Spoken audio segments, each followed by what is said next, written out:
Oke, assalamualaikum warahmatullahi wabarakatuh. Jadi di pertemuan ini saya mau sedikit memastikan bahwa Anda itu sudah memegang instrumen-instrumen kunci yang akan kita gunakan. Yang pertama ialah ya saya ingin Anda mengetahui bahwa Anda berkewajiban untuk menulis ini ya. Layar saya sudah terlihat ya, teman-teman sekarang. Ya, sudah, Pak. Sudah, Pak. Ya, ini adalah form monitoring tugas ya. Dan ini ada sedikit jadi seharusnya ini diedarkan di minggu pertama. Sepertinya ada sedikit kesalahan. Jadi baru di minggu kedua baru berputar ya. Jadi di sini Anda diminta untuk menulis apa sih topik penelitian Anda, kemudian apa pertanyaan penelitian Anda, apa tujuan penelitian, kemudian apa judul artikel ilmiah referensi utama, dan kemudian Anda diminta untuk menulis JEL-nya.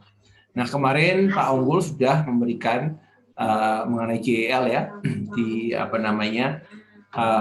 Journal of Economic Literature ya di websitenya American Economic Association ya. Nanti saya akan sedikit brief lagi memberikan guideline mengenai JEL. Ya, ini yang harus Anda kerjakan di minggu pertama. Anda juga diminta untuk menentukan ini nanti gimana rencana penjadwalan individual, gimana Anda dilatih untuk bikin suatu scheduling, suatu timeline. Ya, jadi namanya penelitian itu perlu yang namanya timeline karena seringkali beberapa tahap penelitian itu akan jadi circular loop, jadi loop terusnya muter terus. Misalnya Anda baca ya, itu juga akan menjadi suatu loop. Anda merasa baca, terus ada baca lagi, ganti topik, baca lagi, dan nulis gitu kan. Nah, karena itu perlu ada suatu deadline. Kapan saya akan berhenti membaca? Ya, jadi penting untuk itu. Yang jebakan yang lain adalah dicari data, cari data lagi kurang lengkap, cari lagi, kemudian nggak selesai ya, waktunya habis dicari data. Atau loop yang lain adalah loop mengenai analisis. Data analisis juga akan ngelup gitu. Anda running regresi, coba model baru, coba variabel baru, running lagi, dan kalian kemudian akan terjebak dalam siklus running terus bisa sampai 3 bulan, 2 bulan itu. Kalau nggak punya disiplin, oh ya cukup, ini sudah cukup, hasilnya sudah cukup make sense ya. This is skripsi, not a Nobel Prize, not a PhD thesis. Ini sudah cukup baik, move on. Nah, itu waktunya menulis. Nah, itu jadi ada perlu untuk punya semacam milestone ya. Ini fungsinya seperti itu. Oke, ini setelah Anda merencanakan di minggu pertama, lanjut ke minggu kedua. Ya, minggu kedua di sini minggu ketiga ya. Minggu kedua kan minggu ini ya, minggu ketiga. Harusnya ini selesai di minggu pertama. Minggu ketiga di sini Anda diminta mengembangkan bacaan ya. Jadi apa saja yang sudah Anda temukan dalam topik ini ya, diminta untuk ada syaratnya terindeks Scopus dan Jurnal Nasional minimal Sinta 2 ya, dan seterusnya lanjut tadi ya. Nah, selain instrumen ini yang Anda kerjakan tiap minggunya, jadi Anda mengerjakan ini dan kemudian Anda mengkonsultasikannya dengan mentor Anda. Nah, satu hal yang patut dicatat ialah you can do it at your own pace. Maksudnya gimana? Maksudnya itu ini tuh minimum gitu, minimum dalam artian ya kita pengennya tiap minggu tugasnya ini satu-satu. Tapi kenyataan bahwa ini diberikan langsung untuk 14 kali pertemuan, itu artinya Anda bisa, kalau Anda merasa memang sudah cukup cepat, Anda bisa lompat dalam mengerjakan 2 atau 3 tugas ke minggu berikutnya.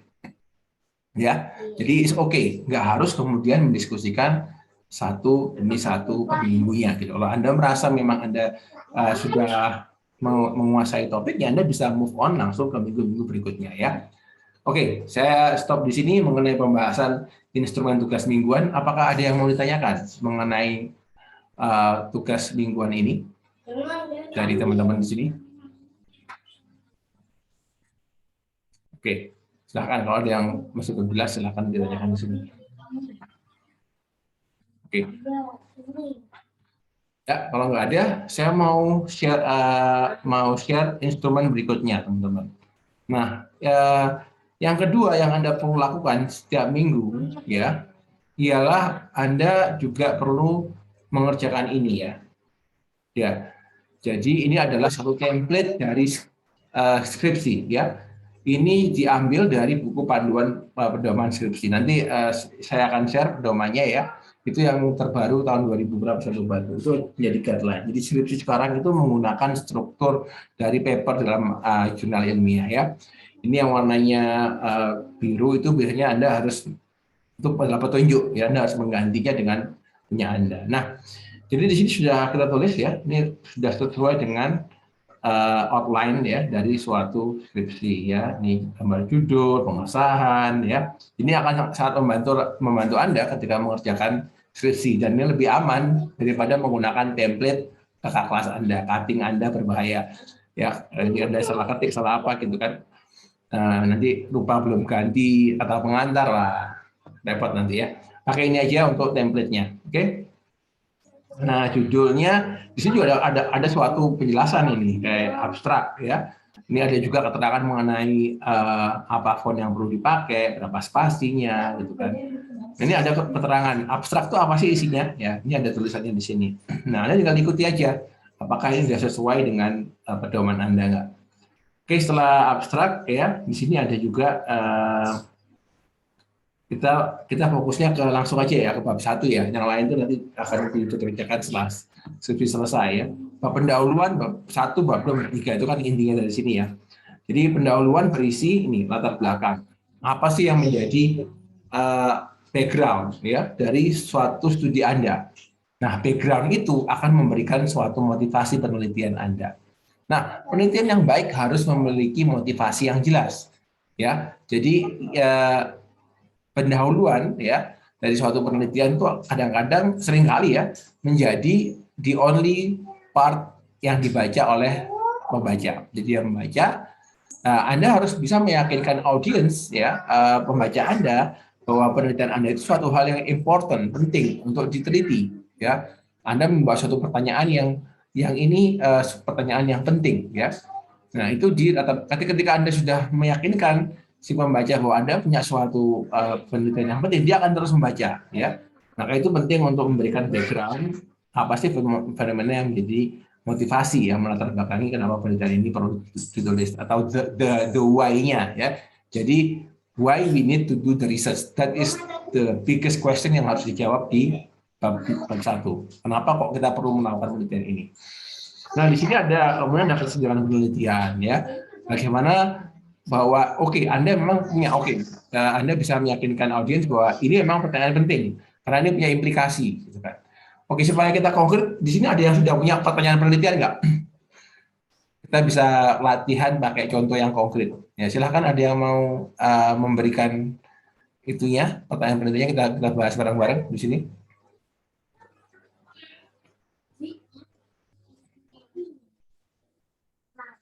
Ada yang mau sharing pertanyaan penelitiannya? Atau topiknya mungkin?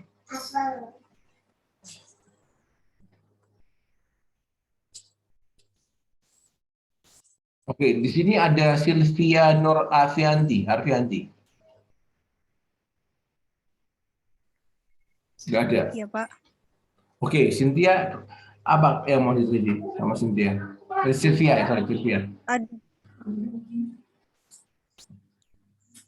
Ya, silakan Sylvia.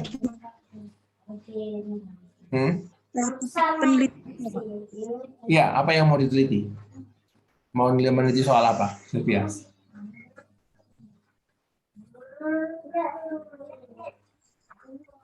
Yang diisikan kemarin aja di dalam Google Form-nya apa kemarin? Waktu mengisi kata kunci masih ingat Sylvia?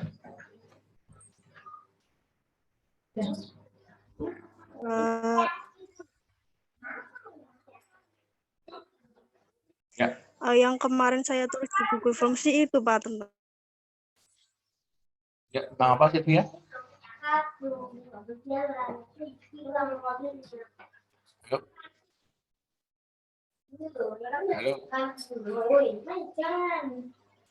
Oh, Sylvia hilang. Oke, mungkin sampai di sini. Yuk, it's okay teman-teman, kita diskusi ya. Saya juga tidak tahu kalian ini, saya tidak meminta teman-teman buka kamera ya, tapi tolong bisa sharing ya. Ya, kalau Anda bahan Anda diskusikan di forum kan Anda lumayan nih. Kerjanya sudah saya bantu nih daripada Anda kerja sendiri. Silakan, ada yang mau sharing pertanyaan penelitiannya?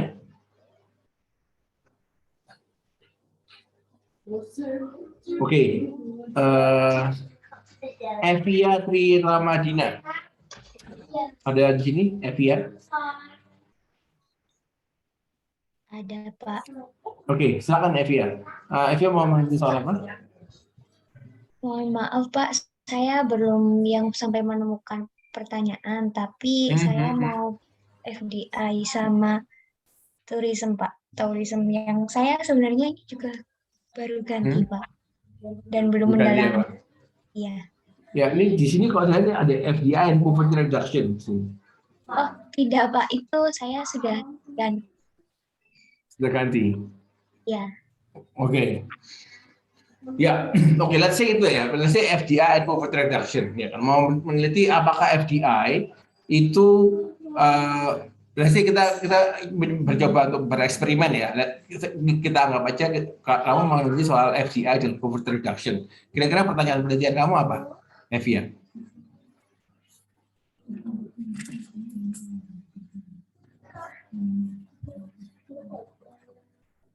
Apa? Kalau kita ngomongin soal pertanyaan penelitian, kira-kira apa pertanyaan penelitiannya? Kalau FDI dan poverty.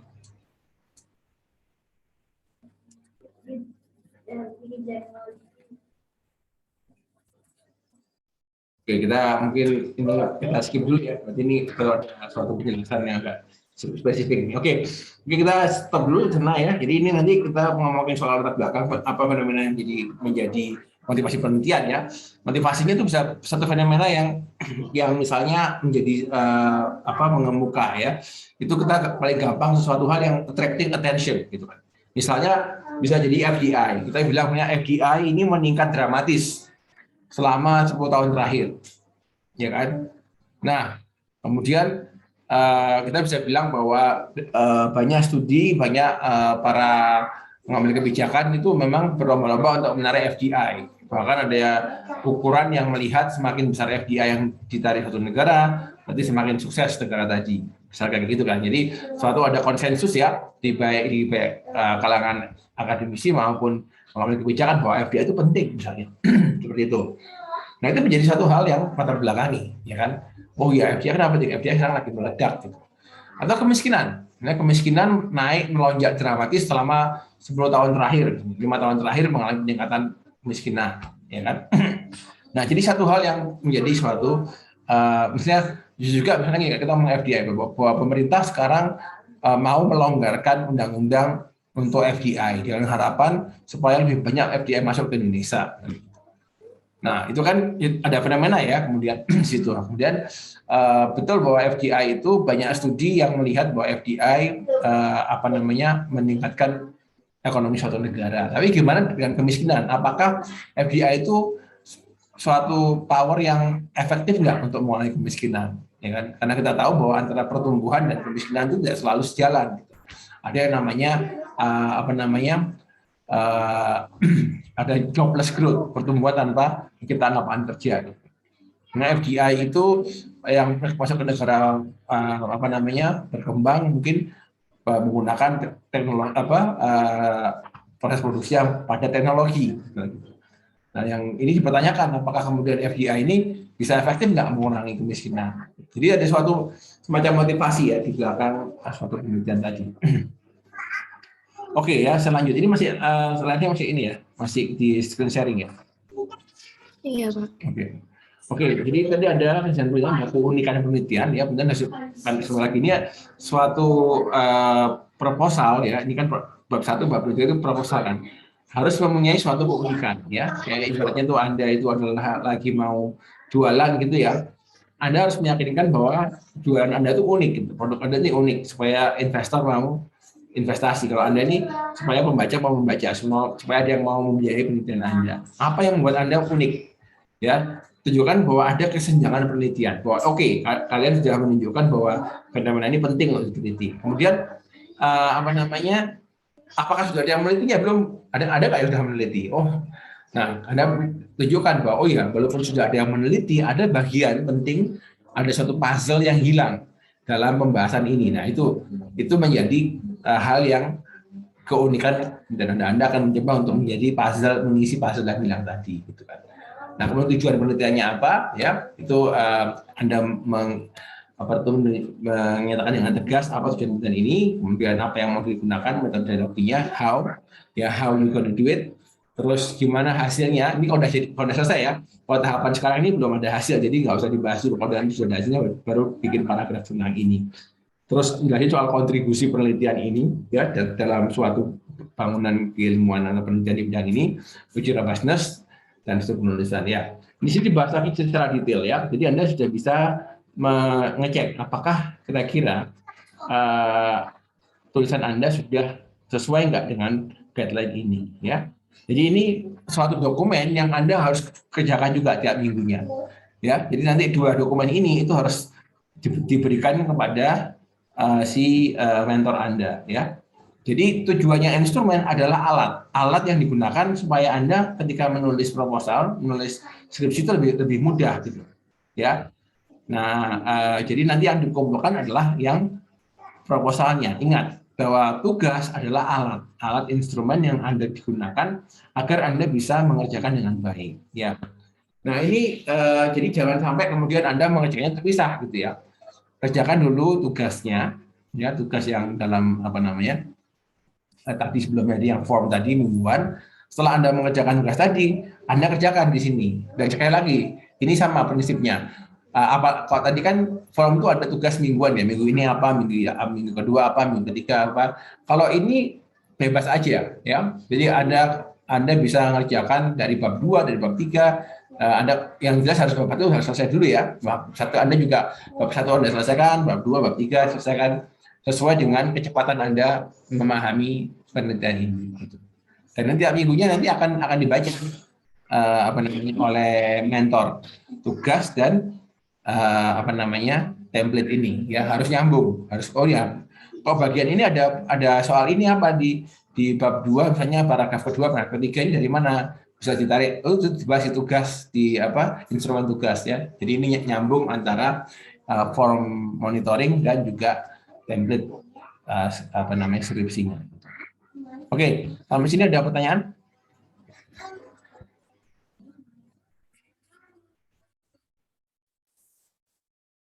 Oke, belum ada ya. Nah, jadi Anda diminta ya berikutnya ya. Setelah tadi kan yang pertama Anda perkuliahan umum seperti ini ya. Yang kedua ada tugas mingguan. Ya, yang ketiga Anda akan saya minta untuk mendaftar di SOPP dimulai di minggu ini ya. Jadi di minggu ini Anda diharapkan sudah daftar di SOPP untuk mendaftarkan skripsi Anda ya. Tujuannya apa? Tujuannya untuk mengamankan judul Anda ya. Judul Anda perlu diamankan. Jadi ini saya share screen dulu. SOPP di sisi Anda dan di sisi saya mungkin beda ya. Coba saya lokal dulu. Nah, saya mau share screen lagi. Ya, jadi Anda diminta nanti untuk mendaftarkan skripsi Anda di sini ya. Anda registrasi, login, kemudian Anda upload ya. Upload pra proposal Anda. Is okay, belum sempurna enggak apa-apa ya. Karena tujuan ini untuk mendaftarkan bahwa Anda terdaftar dalam SOPP, berarti Anda sudah memulai proses penulisan skripsi ya. Dan itu deadline-nya ialah Jumat ini. Jumat jam 1 deadline-nya ya untuk mendaftarkan skripsi Anda ke SOPP. Nah, jangan khawatir soal perubahan judul ya. Is okay. Antara pra-proposal, antara proposal, antara skripsi itu bisa berbeda asalkan dalam satu topik yang sama. Jadi maksudnya Anda topiknya dalam bidang publik misalnya, nggak bisa ke moneter. Tapi kalau Anda geser dalam topik itu nggak apa-apa, is okay. Jadi jangan terlalu khawatir soal bahwa akan berubah atau enggak ya. Judul Anda gitu kan. Kalau bisa sudah punya judul yang garis besar. Pak, saya sudah tahu Pak, saya mau bahas kemiskinan. Tapi mau saya hubungan sama apa? Saya masih perlu menggali. Apakah saya hubungan dengan ketimpangan, apakah dengan FDI, apakah dengan hubungan pemerintah, saya belum tahu. Tapi saya mau bahas soal kemiskinan. Nah, itu yang penting. Anda harus punya satu titik yang mau Anda bahas, ya. Silakan diupload. Saya tunggu hari Jumat ini. Weekend ini saya akan assign Anda ke dosen pembimbing, ya. Jadi awal minggu depan Anda sudah punya dosen pembimbing. Anda bisa cek di SOPP Anda siapa dosen pembimbing Anda, ya. Nah, jadi setelah itu minggu berikutnya, selain bertemu mingguan dengan mentor dan juga forum yang kelas besar ini, Anda diharapkan juga berkonsultasi tentang judul atau topik penelitian Anda dengan dosen pembimbing yang ada di SOPP. Ya, jadi kenapa kok seperti itu, Pak? Karena gimana nanti skripsi itu adalah dikerjakan bersama dosen pembimbing.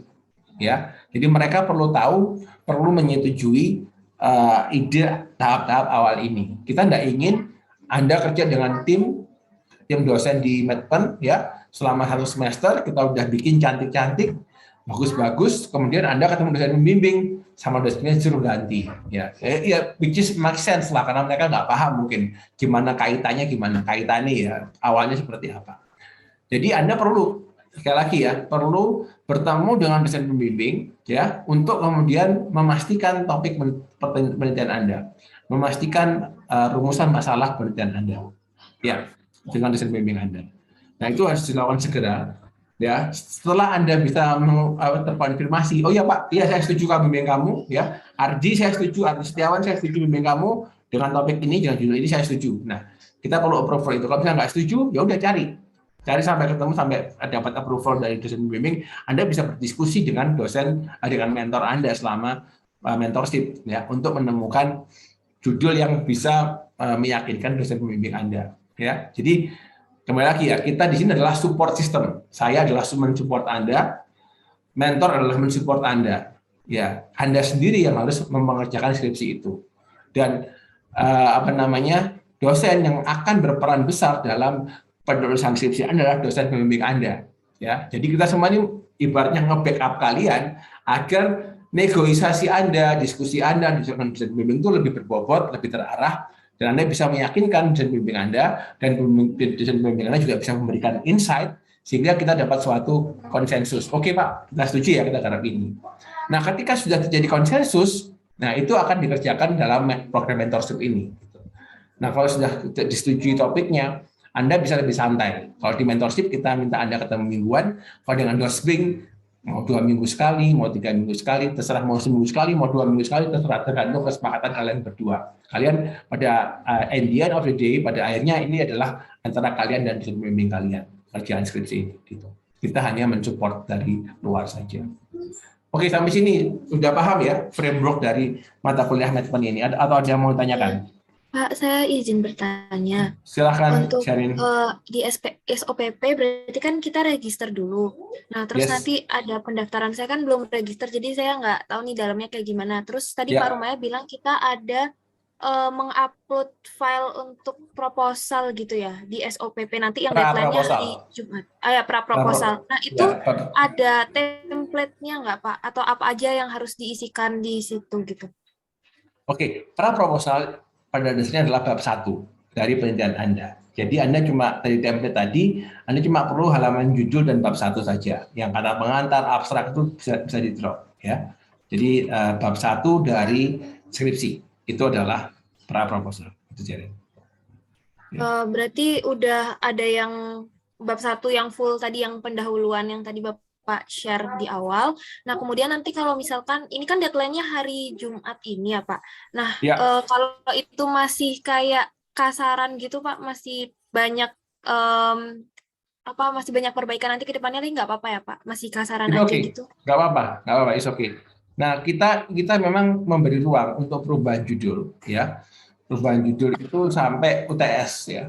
Ketika UTS itu kita udah harap udah finalisasi gitu. Nah, jadi Anda silahkan dalam 2 minggu ini, ya, untuk memastikan topik penelitian Anda yang mau bahas gitu. Jadi Anda kalau mau ganti-ganti masih 2 minggu, 3 minggu ini fine, nggak masalah. Tapi kalau bisa sudah di minggu ke-6, minggu ke-7 itu sudah firm, ya kan?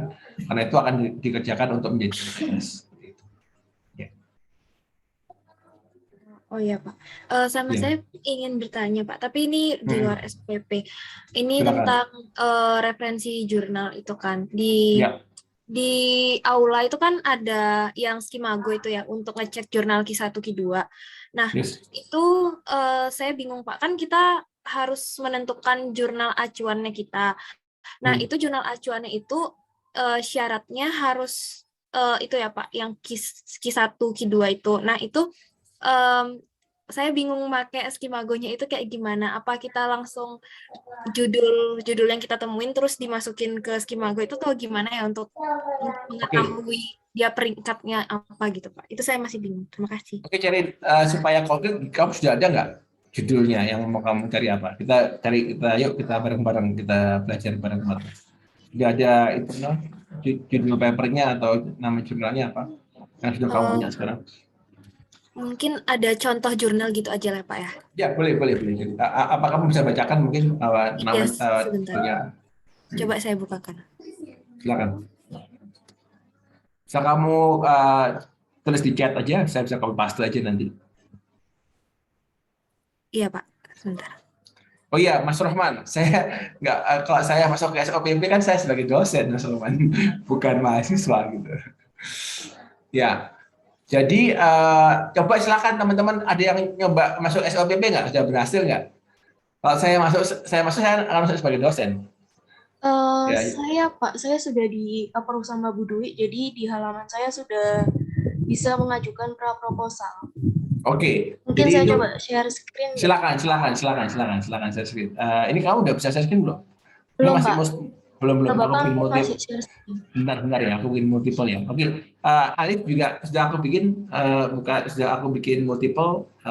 Stop share dulu. Silakan Alif untuk share-nya. Nanti sekalian dijelasin deh Alif gimana prosesnya bisa masuk situ kan, registrasi kontak budi. Perlu kontak budi atau gimana, Alif?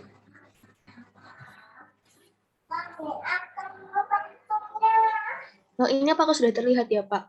Ya, mungkin dari luar ya, Alif. Bisa kelihatan. Kamu log out dulu aja, biar kelihatan. Oh, iya, baik, Pak.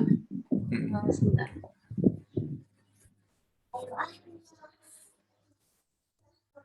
Ceritakan dari awal ya, Alif, gimana yang di-approve sama Budi itu seperti apa prosesnya? Apakah otomatis ataukah perlu mengontak Budi atau gimana gitu ya? Jelasin.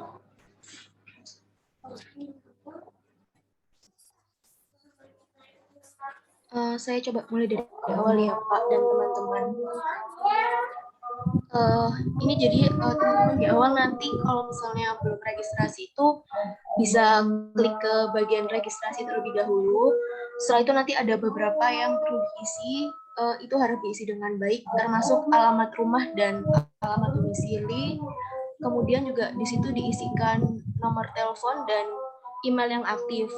Setelah itu kalau teman-teman sudah mengisi registrasi, kalau prosedur dari Bu Dwi sendiri sebagai admin departemen itu, teman-teman harus konfirmasi ke Bu Dwi supaya Bu Dwi bisa approve di SOPP.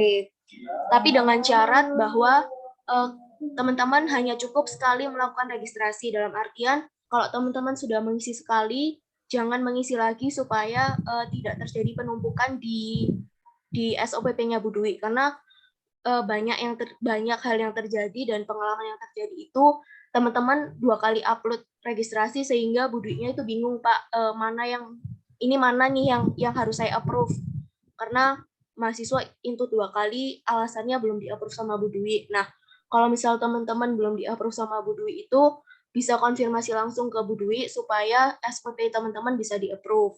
Setelah di-approve, pertama kali teman-teman langsung ke halaman awal ini, username-nya menggunakan NIM dan password pertamanya itu menggunakan NIM.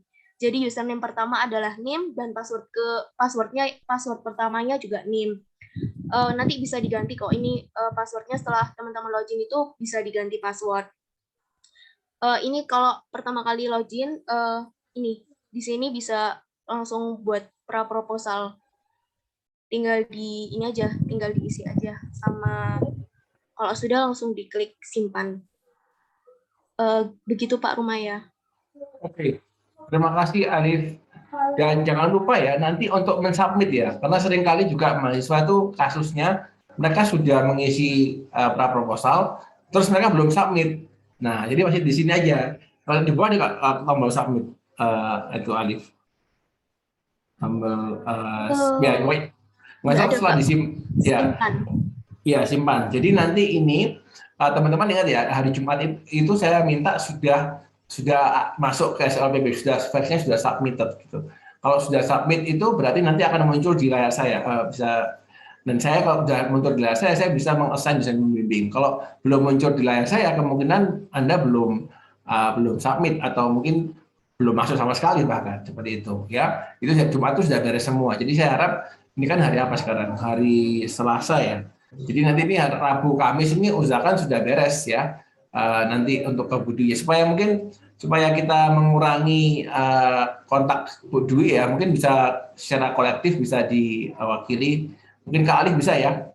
Jadi teman-teman yang sudah registrasi harap kontak Alif supaya nanti Alif secara kolektif bisa menyerahkan datanya ke Bu Dwi untuk di-approve ya. Jadi jangan satu-satu, kasihan Bu Dwi nanti kalau malah kalian ngechat pas ketenggelam chatnya ya kelewat, lebih baik kalau di-pool di satu orang gitu ya. Mungkin nanti saya akan bikin form Google Form aja ya Pak. Ya, boleh. Silakan. Nah, ini silakan dibantu ya Alif. Buat teman-teman yang sudah melakukan registrasi ya kan, silakan untuk mengisi Google Form. Kalau perlu nanti bisa mengupload bukti registrasinya Alif, bisa screenshot apa gitu loh. Ya, untuk supaya Anda memang benar-benar ada bukti bahwa sudah registrasi gitu ya, mengupload screenshot dari layar atau apa soal registrasi. Nanti tolong dibantu ya Alif untuk itu. Ya Pak Rum, izin. Silakan. Sepertinya di waktu pendaftaran MBKM kemarin itu ada beberapa angkatan 19 yang sudah registrasi di SOPP dan sudah di-approve oleh Bu Dwi. Nah, mungkin teman-teman yang kemarin mendaftar MBKM dan merasa melakukan registrasi bisa dicek SOPP-nya. Kalau misalnya lamannya sudah bisa seperti punya saya, sudah bisa input pra-proposal, itu artinya akun teman-teman sudah di-approve oleh Bu Dwi, sehingga teman-teman nggak perlu bikin akun baru. Tapi kalau misalnya teman-teman nggak bisa login, itu berarti teman-teman belum ada akun dan harus bikin akun baru. Begitu. Terima kasih. Ya, terima kasih Alif. Jadi intinya teman-teman yang sudah kemarin mengajukan MBKM kan harus mendaftarkan di SOPP, berarti Anda sudah punya akun ya untuk masuk ke SOPP. Cuma sekarang Anda mengisi proposal. Kalau kemarin itu MBKM, sekarang proposal gitu ya. Alif, tanpa harus bikin registrasi baru karena Anda sudah punya akun SOPP. Ya. Betul ya Alif, seperti itu ya Alif ya? Betul Pak. Tanpa harus, ya emailnya harus benar, memang ya. Emailnya email aja sebaiknya kan resmi ya. Jadi, oke, seperti itu ya. Kalau ada yang belum jelas nanti silahkan di chat di WA atau seperti apa. Alif selalu dibantu bikin Google Form-nya ya. Buat teman-teman yang belum terregistrasi. Buat yang sudah nggak perlu registrasi lagi, yang sudah punya akses untuk kembali mengajukan surat rekomendasi, konversi, gunakan akun SOP yang sama. Oke, ada pertanyaan soal ini? Kalau nggak ada, saya lanjut ke tadi yang Cerin bertanya tadi mengenai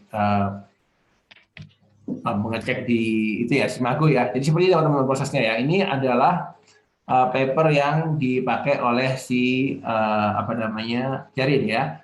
Nah, ketika kita mau menggunakan Google untuk mencari satu paper, sebaiknya kita menggunakan Google Scholar ya. Nah, di Google Scholar ini kemudian akan kelihatan ya. Oke, ini adalah paper yang digunakan oleh si Cerin ya.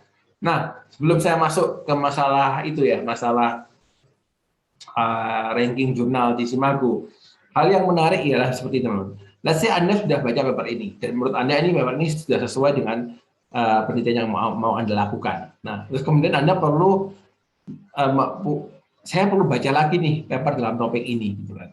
Nah, gimana cara mencarinya? Ya, cara mencarinya ialah Anda bisa klik yang namanya related articles ini. Ya, related article Anda klik di sini, maka ini akan keluar seperti ini. Nah, Jadi ini adalah paper-paper yang related, yang mirip ya dengan topik yang dekat dengan penelitian ini. Nah, jadi ini cara untuk mencari paper lain yang sejenis atau setipe dengan penelitian Anda.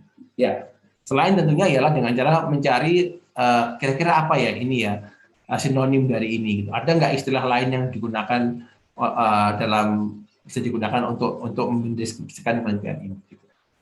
Oke, sampai sini. Oke, nanti ini kan kita lihat apa nih papernya di mana nih? Ya kan kita masuk di sini, ya. Kita lihat dulu apa nama papernya ya. Nama jurnalnya ya. Ini adalah suatu paper ya. Paper ini judulnya adalah Cashless Gambling and the Pain of Paying. Ini adalah judul dari papernya.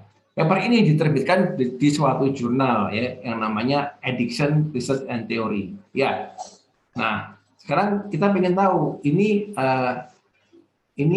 Q berapa sih paper ini gitu kan ya. Maka yang kita perlu lakukan ialah kita copy ini ya, nama jurnalnya ya. Terus kita pergi ke Simago. Nah, kita pergi ke Simago. Nah, di Simago ini kita tinggal masukkan aja di sini ya, di search-nya nama jurnalnya. Ingat, nama jurnal, bukan judul papernya ya. Nah, kita klik di sana. Nanti akan keluar seperti ini, Addiction Research and Theory ya. Kita klik. Nah, nanti ada penjelasannya. Ini masuk dalam kategori keilmuan apa? Ternyata masuk dalam medicine atau ilmu kesehatan.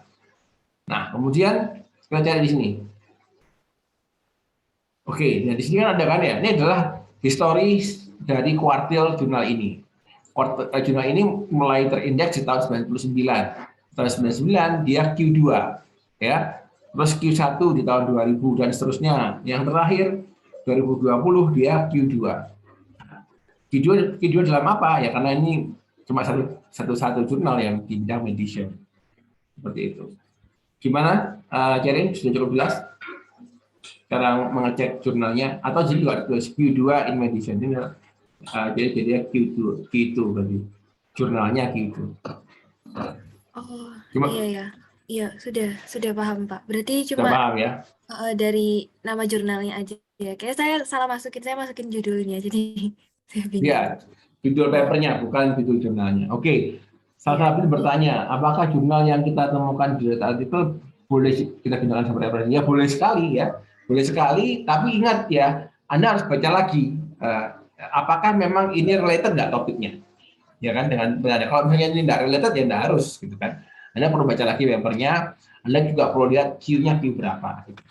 Oke ya, mungkin kalau dari sini ya, yang menjadi agak sedikit mungkin zona abu-abu dalam diskusi ini ialah, ini kan jurnalnya di bidang medicine ya, saya kan orang ekonomi, gimana nih ya. Misalnya ada concern seperti itu.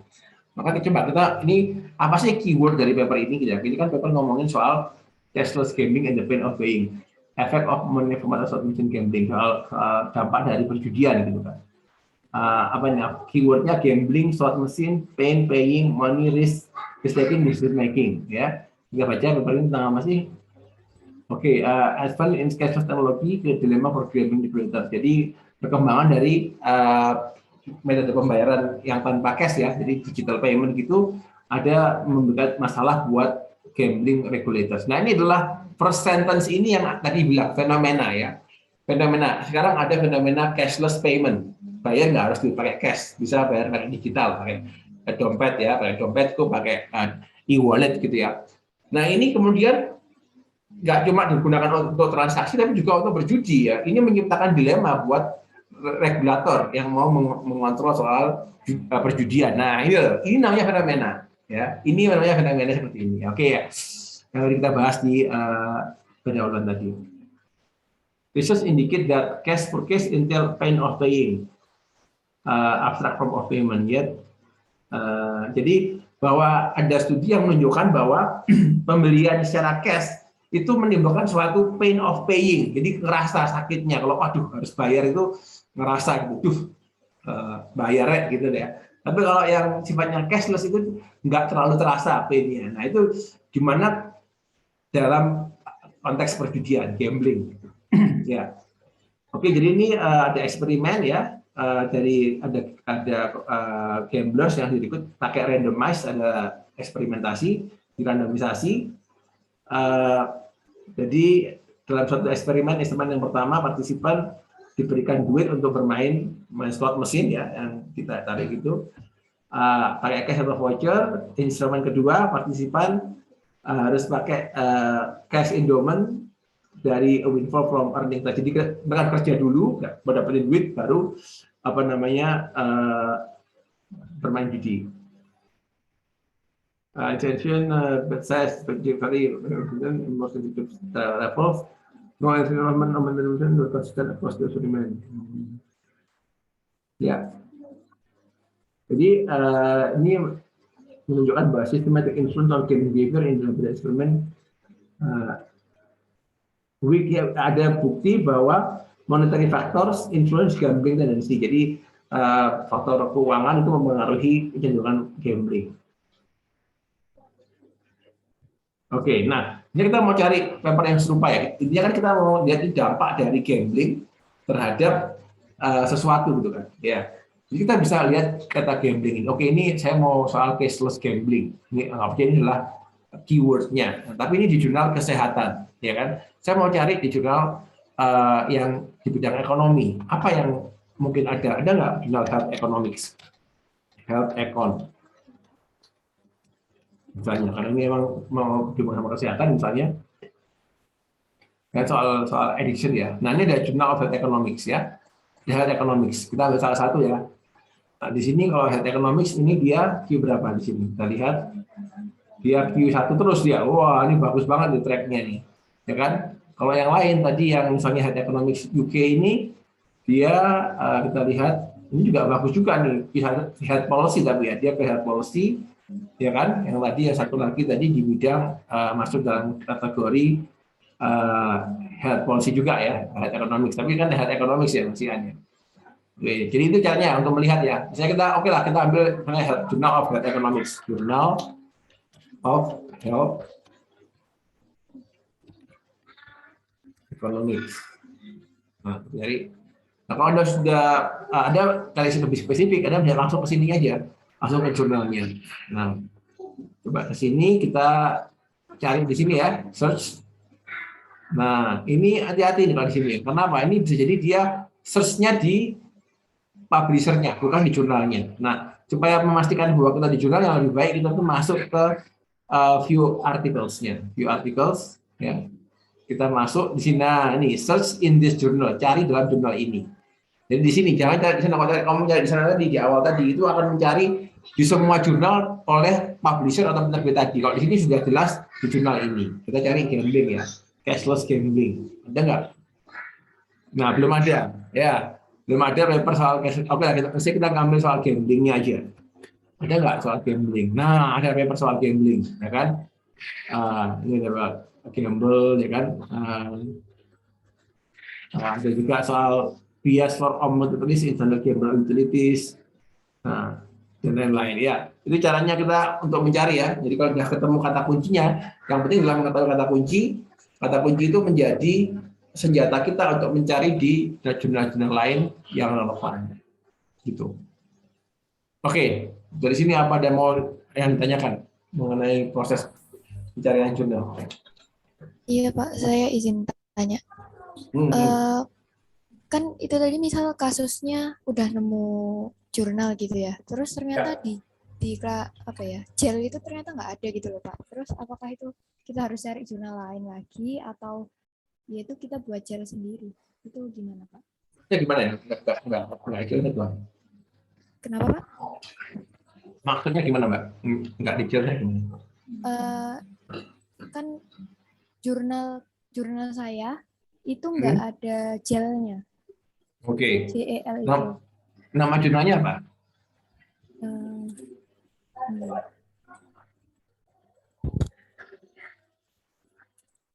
Kalau di jurnal itu nggak ada GEL-nya, itu kemungkinan dia itu bukan jurnal di bidang ekonomi. Nah, kemungkinan besar. Kayak tadi yang paper yang ditunjukkan sama si Cerin tadi ini juga bukan jurnal ekonomi karena juga nggak ada GEL-nya. Nah, yang ada JLA-nya itu biasanya ekonomi dan teman-temannya. Jadi kalau di accounting, ya kita kadang-kadang di finance itu masih ada JLA-nya. Tapi kalau jurnal yang benar-benar sosial itu kadang-kadang nggak ada. Di BEM saya apa jurnalnya? Ini kayaknya sustainable, Pak. Apa? Coba nama bisa diketik nggak judulnya di chat? Nah, kalau misalnya nggak ada, maka yang perlu kita lakukan kita mencari sendiri gitu ya.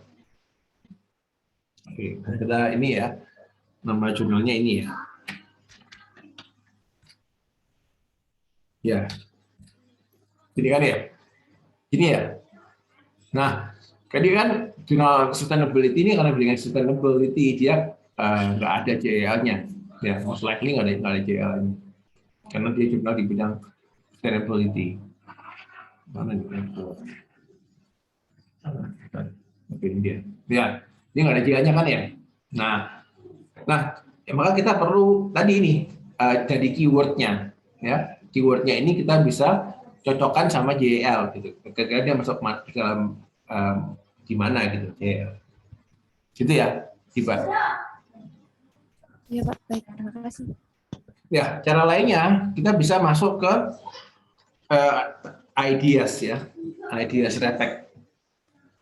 Nah, ini saya udah share screen belum? Belum share screen, Pak. Oh, sorry. Oke, sorry. Oke ya, tadi ya. Tadi kan nih judulnya papernya tadi ini ya. Sudah kelihatan ya di share screen ya? Sudah, Pak. Oke ya. Jadi kita ke ideas ya. Kemudian ideas ini adalah repository soal penelitian di bidang ekonomi ya, luas banget ya. Nah, kita bisa cari di sini. Kita cari di sini ya. Kita cari dari papernya tadi ya. Kita klik di sini di ideas.repec.org ya. Kita cari search ya. Nah, ini ada 5 hasil untuk impact of education ya. Nah, ini kan papernya Morty Nestia tadi ya. Ini ya. Betul ya, papernya tadi ya. Kita klik kanan ya. Nah, ini keluar di sini ya. Itu kan di mana nih? Masuknya kan kembali ke sustainability ya. Betul ya? Nah, seperti ini ya. Kita di sini, memang di sini ada nggak kode JL-nya? Coba lihat. Memang nggak dimasukkan dalam JL ya di sini. Reference, citation, master letter. Ini ya. Jadi dia kalau nggak ada, kita terpaksa harus cari sendiri apa namanya di dalam reflect itu dia JL-nya nomor berapa gitu. Ya. Oh ya, nggak ada di sana. Oke. Nah, ada lagi yang mau tanyakan? Pak, saya izin tanya. Nah, silakan. Kemarin itu saya nemu jurnal, cuman saya lupa judulnya apa sih Pak. Tapi publisher itu jadi dia sekarang itu dia udah nggak termasuk Scopus, tapi di saat jurnalnya diterbitin, dia itu masih masuk ke Scopus, itu boleh nggak Pak dipakai?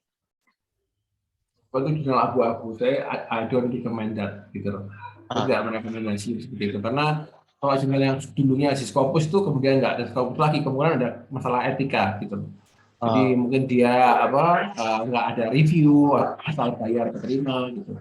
Jadi saya nggak menyarankan itu. Tapi kalau kamu mau tadi ya, let's say kita asumsikan tadi impact of education ini di jurnal yang nggak bagus ya, jurnal yang nggak ada Scopus itu kan kalau sustainability kan Q1 kan bagus ya, di Scopus kan dia sustainability ini kalau kita lihat di sini kan sustainability MDP kan ini ya. Nah, sustainability ini juga bagus. Jurnalnya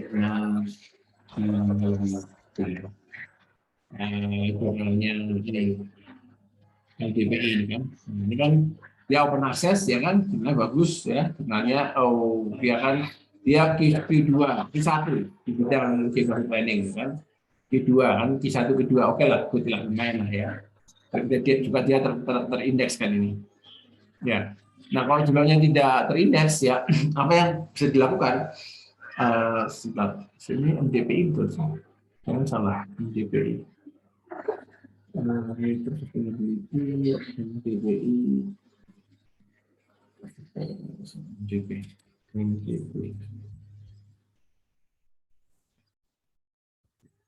Iya betul kayak JP. Ya ini MJP itulah. Jadi kalau misalnya dia nggak terindex ya, kita bisa kayak tadi kita cari nalin aja di related articles ya. Ini kan dampak pendidikan terhadap sustainable economic development ya dalam negara berkembang.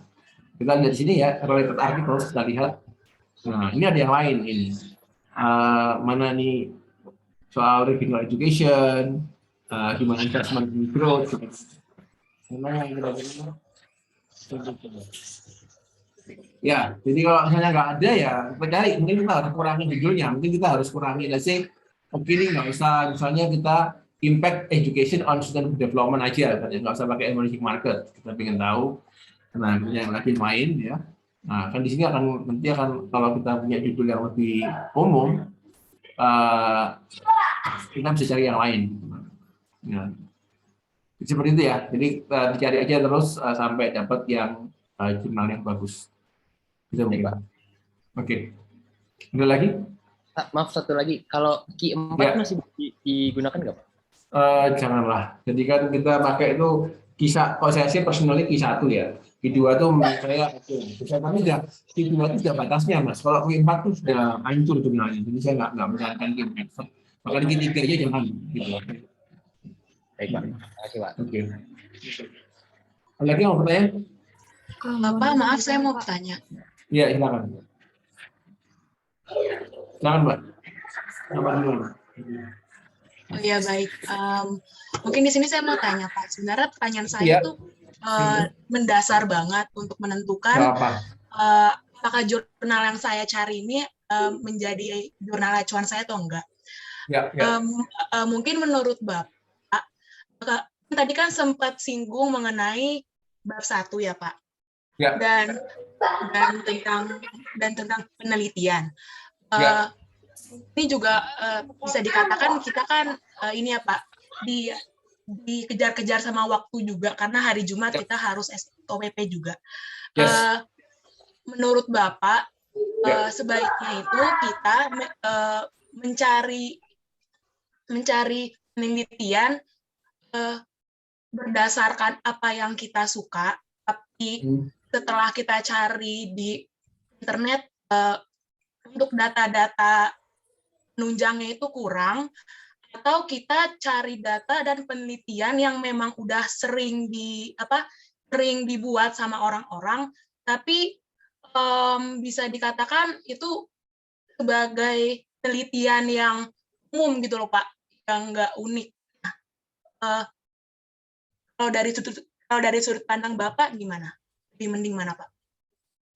Oke. Ya, kalau saya usahakan berangkat dari sesuatu yang Anda familiar. Ya, familiar maksudnya Anda punya pasti ketika kuliah kan sudah lama ya, 19 sudah kuliah 3 tahun kan sekarang kalian ini. Kan ada misalnya mata kuliah tertentu di mana Anda itu tune in sama perkuliahan tadi. Bahkan mungkin nggak ngomongin soal mata kuliahnya ya, mungkin suatu topik dalam satu mata kuliah. Let's say mata kuliah regional di pertemuan keempat gitu, waktu dosennya ngomongin soal regional growth theories, Anda klik gitu loh. Anda merasa bahwa Anda ngerti gitu, Anda paham teori dasarnya. Nah, kalau saya sih lebih baik start dari situ gitu. Start dari modalities yang kalian punya, penguasaan konseptual yang kalian punya gitu kan. Nah, kemudian dikembangkan dari itu gitu. Gitu ya. Kira-kira. Jadi saya nggak menyalahkan sesuatu karena sebenarnya penelitian harus ada sesuatu kebaruan, ya kan. Nah, kebaruan itu bisa di something yang bisa di apa ya? Ada tekniknya lah untuk membarukan sesuatu penelitian. Simpelnya gini, misalnya ya, kamu ada judul nggak supaya kita bisa lebih konkret? Kamu misalnya tertarik dengan topik soal apa? Kalau soal topik, saya keywords-nya itu ngambil tentang pengembangan startup, Pak. Pengembangan startup, oke. Pengembangan startup itu ya oke, itu bagus ya. Jadi itu yang penting. Anda sudah punya satu topik dalam pengembangan Anda. Nah, YMIMA sudah punya soal pengembangan startup, ya kan? Nah, sekarang ini mau diambil sebagai apa, ya kan? Karena kalau Anda belajar dalam ekonometrika, Anda belajar di matematika ekonomi, ada namanya fungsi, ya kan? Ada Y adalah fungsi dari X, ya kan? Jadi ada variabel dependen, ada variabel independen. Nah, startup ini, ya Anda lebih ingin tahu apa? Anda lebih mau masukkan startup ini sebagai variabel dependen, ya variabel Y, yang Anda mau jelasin. Kenapa kok startup di Indonesia rendah, misalnya? Kenapa kok negara Indonesia dalam bisa menghasilkan unicorn misalnya? Itu kan Anda trying to explain dari startup. Jadi startup itu sebagai variabel Y-nya. Atau sebaliknya, Anda pengen lihat startup ini apa sih dampaknya? Apakah Anda pengen tahu apakah startup itu berdampak pada pertumbuhan ekonomi misalnya, atau penciptaan lapangan pekerjaan? Nah, jadi Anda sedang mendudukkan startup sebagai suatu fenomena yang Anda ingin lihat dampaknya ke something else. Gitu. Oke, sampai situ dulu. Kira-kira ya memang mau ambil yang mana dalam konteks startup ini? Oke, sebetulnya saya belum fix banget Pak. Untuk Oke, ini exercise ya. This is simulasi lah. Ini suatu simulasi bagaimana kita akan menghandle suatu ide penelitian. Jadi no worries kalau ini bukan suatu hal yang final, nggak apa. Ini kita ngomong dalam konteks pembelajaran mengenai pemilihan topik gitu. Okay. Jadi let's say kita stick on that topik. Kira-kira kamu lebih tertarik bahas yang mana dalam konteks ini? Oke, Pak. Sebetulnya saya mau berfokus ke arah impact startup dalam pembangunan Indonesia, Pak. Terus lanjutkan ya. Gimana Pak? Menurut Bapak? Nah, oke. Jadi kamu sudah punya. Nah, kamu sudah punya. Sekarang kamu berangkat dari satu keyword menjadi 2 keyword sekarang. Nah, kamu ini mau kan startup kan. Nah, ketika kamu udah memutuskan bahwa kamu mau melihat dampak startup to something, kamu sekarang tinggal mencari impact startup bla bla bla, ya kan?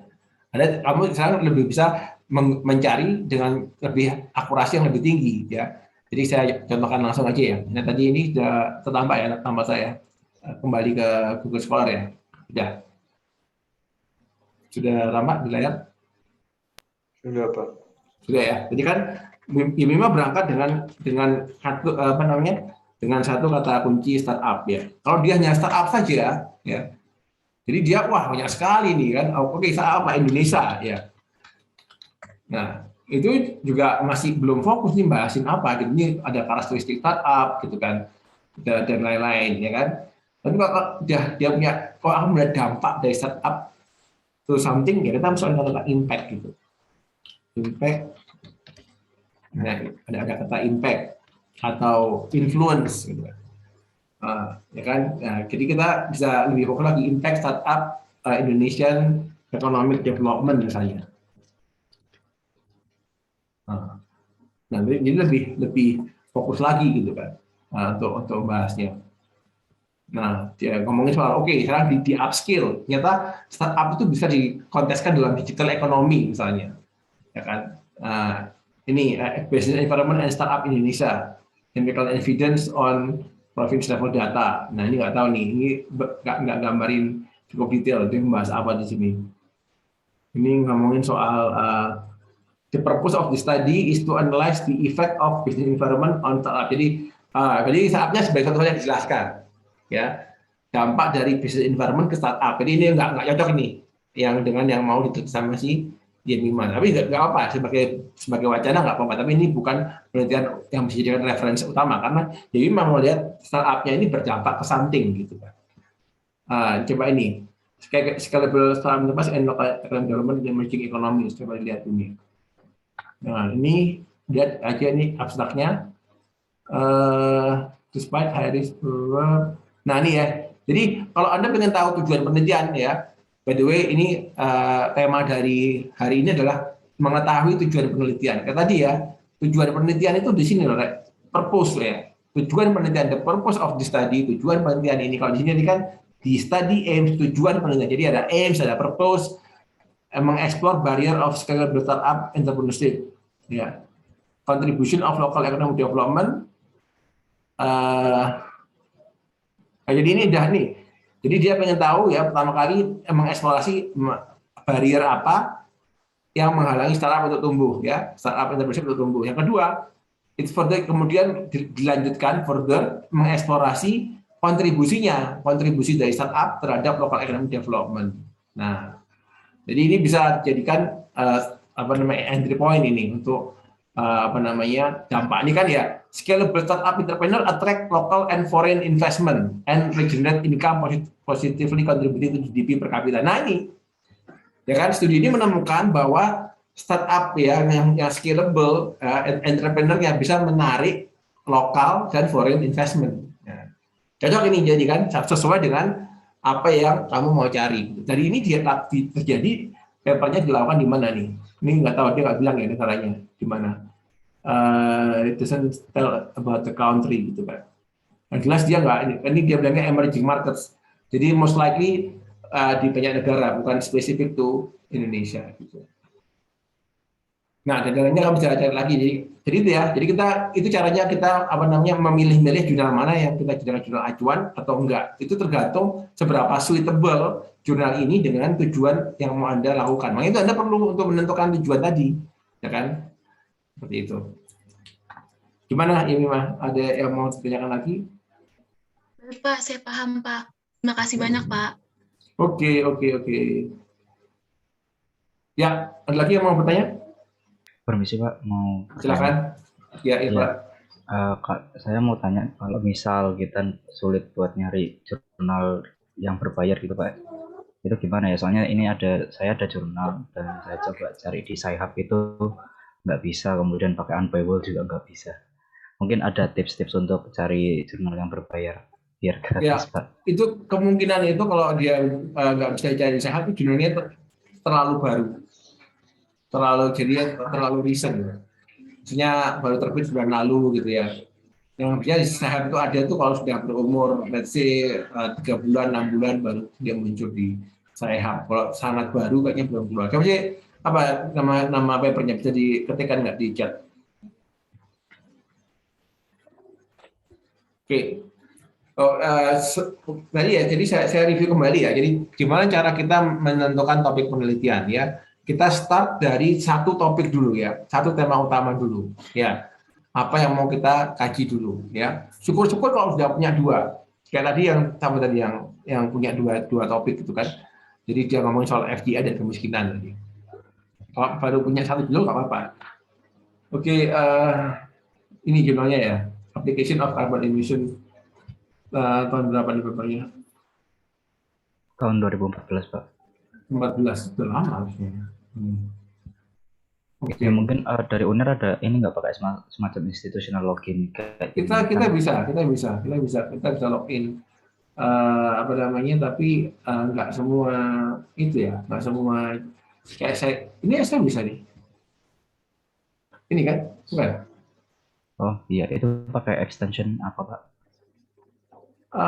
Nggak pakai apa ya, ini pakai anunya UNER kayaknya ini harusnya. Saya pakai, ini saya kirim di WA aja ya, di sini apa namanya. Jadi kamu kalau mau browsing, kamu pakai login, pakai Gmail-nya UNER. Nah itu nanti kalau kamu masuk ke jurnal-jurnal itu kamu bisa masuk, kalau kita berlangganan bisa langsung masuk itu. Ya, oke, saya lemar ke chat ya, ini papernya ya. Ya. Gitu. Nah itu baik, juga. terima kasih. Oke, itu ada yang share juga tuh Open VPN apa itu. Oke.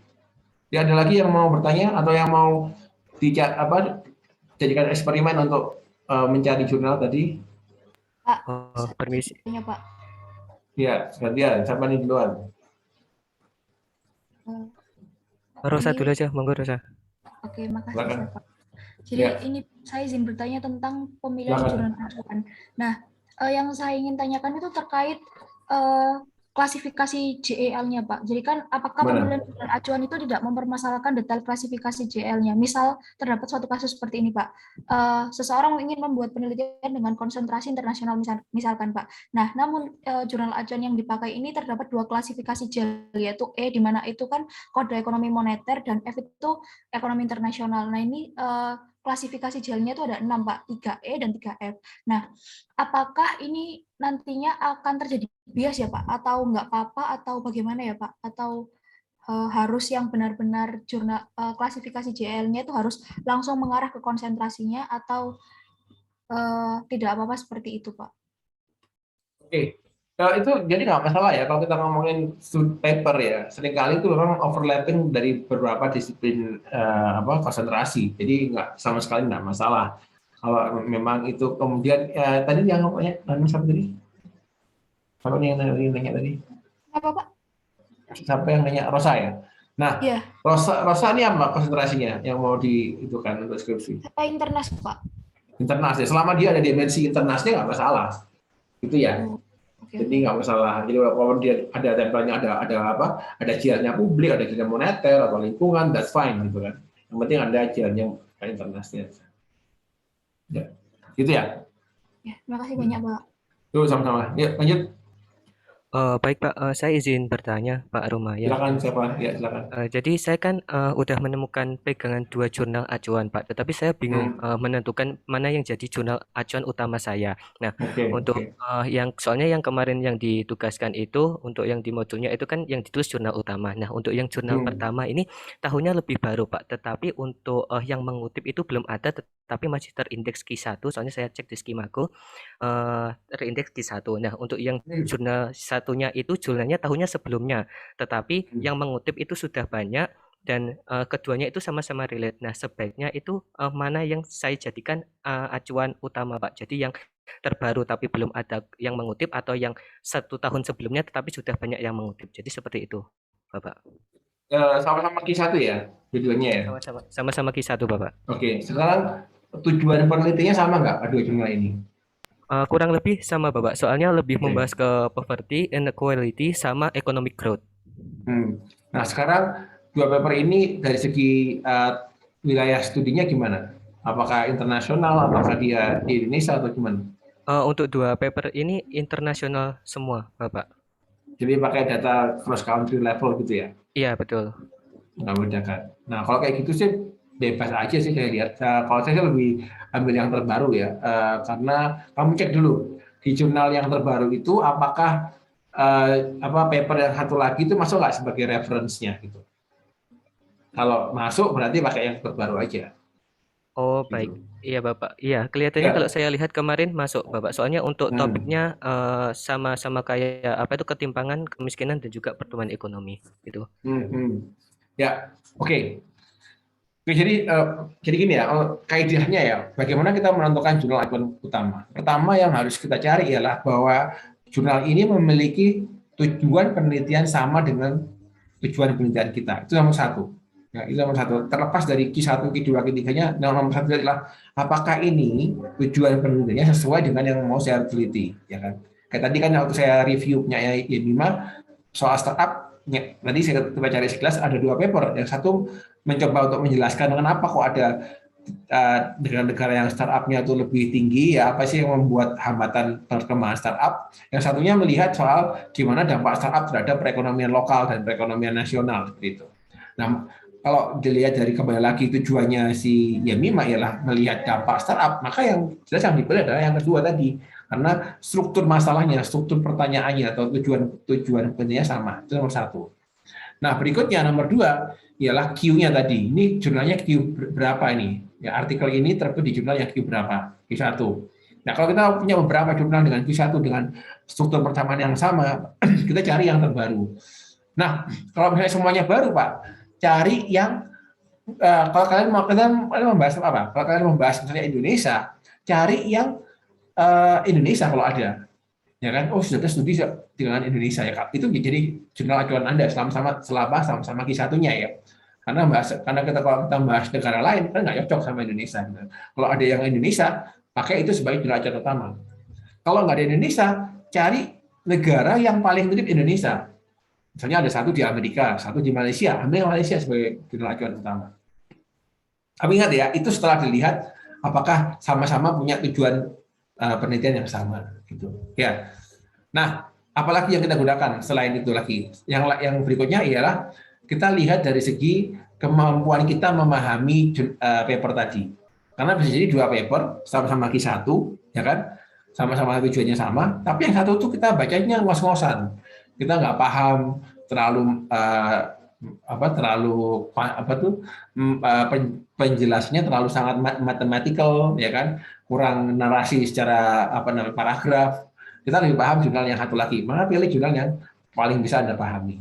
Ya, karena tujuannya jurnal acuan utama itu kita mau meniru strukturnya gitu. Strukturnya itu mau kita tiru. Ya, fondasinya. Ibaratnya kita mau bangun misalnya gedung sama gedung keperkantoran sama gedung hotel kan tiang panjangnya ada yang sama kan.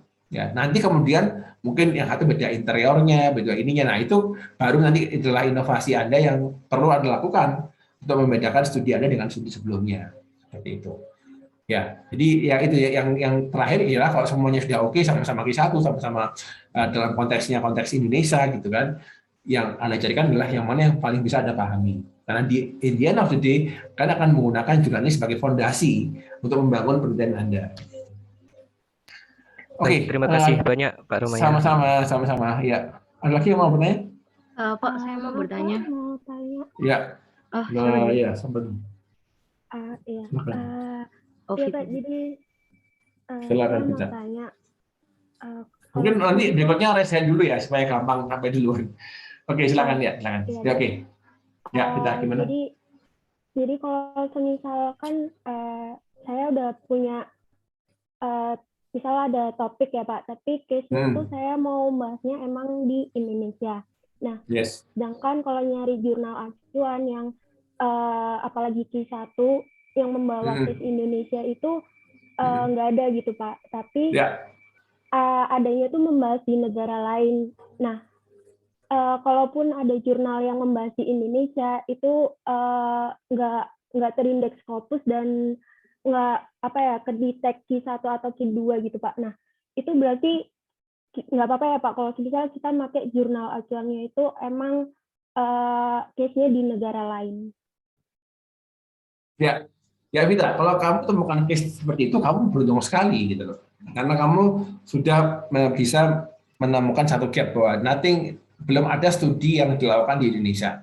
Ya, itu sudah satu research gap sendiri gitu kan. Nah, tapi kemudian itu nggak cukup ya. Itu penting ya sebagai entry point. Ya, itu sudah 50% lah, udah dapat research gap. Yang berikutnya ialah kamu harus punya argumentasi mengapa studi di Indonesia itu akan menjadi unik gitu loh. Dibandingkan dengan studi yang sebelumnya. What's in it about Indonesia? Misalnya studi sebelumnya dilakukan di Malaysia gitu kan. Nah, kamu bilang konteksnya misalnya soal growth gitu kan. Kamu bisa bilang bahwa argue Indonesia misalnya punya kualitas demokrasi yang lebih baik daripada Malaysia. Dan nanti kita ngomong soal korupsi ya. Nah, studi sebelumnya menunjukkan bahwa korupsi itu juga terpengaruh dengan sistem politik yang dianut satu negara. Semakin negara itu punya demokratis, maka itu akan mempengaruhi intensitas korupsi misalnya. Nah, studi sebelumnya dilakukan di Malaysia yang secara struktur ekonominya mungkin lebih Indonesia punya kualitas politik yang lebih baik, lebih demokratis. Jadi kita bilang bahwa isi akan berbeda dengan studi Indonesia. Kita pengen tahu bagaimana Indonesia dengan masalah keunikan ini. Nah, itu kamu harus menjustifikasi seperti itu. Jadi kamu nggak cukup, Indonesia belum ada, so what gitu loh, ya kan? Kamu bisa bilang misalnya studi sebelumnya dilakukan di Malaysia, sedangkan di Indonesia itu misalnya yang membedakan apa? Misalnya dalam konteks desentralisasinya mungkin. Kita punya desentralisasi di level kabupaten kota, sehingga dinamika politik di level lokal itu sangat menentukan pengaruh korupsi dibandingkan Malaysia misalnya yang negara federal di mana terjadinya pemerintahan itu otonominya di level provinsi ya. Jadi kamu harus punya argumentasi seperti itu ya untuk bisa meyakinkan bahwa penting membahas Indonesia karena belum ada yang bahas Indonesia. Tapi kenapa what's about Indonesia yang menjadikan itu unik untuk diteliti dibandingkan negara lain jika perlu dilakukan penelitian di Indonesia. Terus yang lainnya ialah kamu bisa melihat ya kalau kamu sudah punya gitu ya, ada studi di luar negeri, ada studi di Indonesia, tapi belum ada yang terindeks Scopus, kamu bisa bandingkan. Seharusnya ya studi di luar negeri itu ibaratnya akan punya spektrum yang lebih luas ya. Kita ngomongin warna ya, warna kan ada yang pensil warna itu ada 12, ada yang 24, ada yang 36 gitu kan. Kalau kamu lihat studi yang sama di level internasional itu mungkin ada 24 warna, 24 spektrum analisis ya gitu ya. Di Indonesia pasti lebih rendah, mungkin cuma 12. Nah, kamu nanti tinggal nambahin lagi. Jadi nanti kamu bilang bahwa Mbak, studi soal di Indonesia sudah pernah dilakukan dalam topik ini. Nah, tapi belum ada yang bahas spektrum yang ke-13 gitu loh. Di luar negeri itu ada 24 kan gampang kan? 12 tambah 24 kan ada 12 variasi lagi gitu loh. Nah, jadi kamu bisa bilang bahwa variasinya kamu menghubungkan hubungan ini dihubungkan dengan misalnya salah ketimpangan atau apa yang itu. Jadi kamu juga perlu membaca paper-paper di Indonesia, juga perlu kamu baca supaya kamu bisa menemukan gap antara studi di Indonesia sama studi di luar negeri. Yang itu bisa kamu jadikan research gap yang mau kamu isi dalam penelitian. Jadi nggak cuma ngomong di Indonesia nggak ada gitu. Itu mungkin ya, Vita. Berarti Pak, kalau misalnya emang ada jurnal Indonesia yang tapi istilahnya nggak terindeks Scopus dan nggak kedeteksi Q1 atau Q2, itu berarti nggak apa-apa gitu ya Pak, kita jadikan sebagai referensi tambahan jurnal di skripsi kita. Boleh, tapi boleh, tapi dengan catatan kamu harus melakukan suatu kritik yang serius terhadap jurnal tadi, ya. Karena dia bukan jurnal acuan utama dalam penelitian kamu. Jurnal utama kamu adalah penelitian di luar kan. Nah, kamu ini bilang di Indonesia sudah ada yang meneliti si X gitu. Namun si X ini jelek banget, dia itu nggak bahas ini gitu loh. Ya, bahwa walaupun sudah ada yang melawan di Indonesia, tapi kualitasnya tuh masih belum mencapai standar akademik yang cukup, gitu. Sehingga masih perlu ada penelitian lagi yang lebih baik, yang apa sih yang si X yang sudah dilakukan ini yang kurangnya di mana gitu. Kamu harus bongkar itu. Kalau kamu mau pakai boleh, tapi jangan jadi jurnal acuan utama. Jurnal acuan utama kamu adalah yang di luar negeri, dan itu kamu gunakan untuk mempreteli gitu loh. Kenapa kok kamu perlu menyerang itu? Soalnya kamu mau bikin penelitian lagi. Berarti kamu harus memberikan suatu komentar bahwa ini tuh sampah gitu loh. Ini penelitian sampah gitu loh. Ini jelek ini tidak mengindahkan aspek-aspek krusial dalam penelitian ini. Sehingga saya perlu melakukan penelitian yang lebih baik gitu. Ya. Jadi boleh, tapi tadi ya, catatannya kamu harus kritisi habis-habisan paper tadi. Ya. Kayak gitu. Nggak boleh kamu jadikan sebagai penelitian utama gitu. Gitu ya kita. Oke, baik Pak. Terima kasih banyak Pak. Sama-sama kita. Yuk lanjut si Dewi ya. Silakan Dewi. Malam Pak. Ini malam. Saya di sini mau bertanya mengenai jurnal juga. Untuk sekarang ini saya kan sudah menemukan variabel-variabel yang mau saya gunakan untuk proposal ini. Saya mempunyai 3 variabel yang terdiri dari 1 variabel terikat dan 2 variabel bebas. Lalu saya mencari jurnal kan Pak, yang baik yang terindeks Scopus maupun yang di Sinta. Itu saya tidak menemukan jurnal acuan terdahulu yang membahas kaitan antara 3 variabel ini sekaligus gitu Pak. Jadi adanya misalnya X1 terhadap Y itu sendiri, lalu X2 terhadap Y itu sendiri. Nah, apakah saya masih bisa menggunakan penelitian ini sebagai penelitian sebagai acuan utama saya ya Pak, mengingat kan tidak langsung menghubungkan ketiga variabel. Mungkin itu Pak yang saya tanyakan. Oke, untuk menjawab pertanyaan ini saya harus agak berputar dulu ya jawabnya ya. Saya mungkin perlu visualisasi di sini. Saya jelasin dulu ya, gimana sih struktur penelitian itu ya. Oke, mau geser ini laptop ya. Coba. Oke ya, jadi kan kita sebenarnya melakukan penelitian itu cuma perlu 2 variabel sebenarnya Mbak Dewi.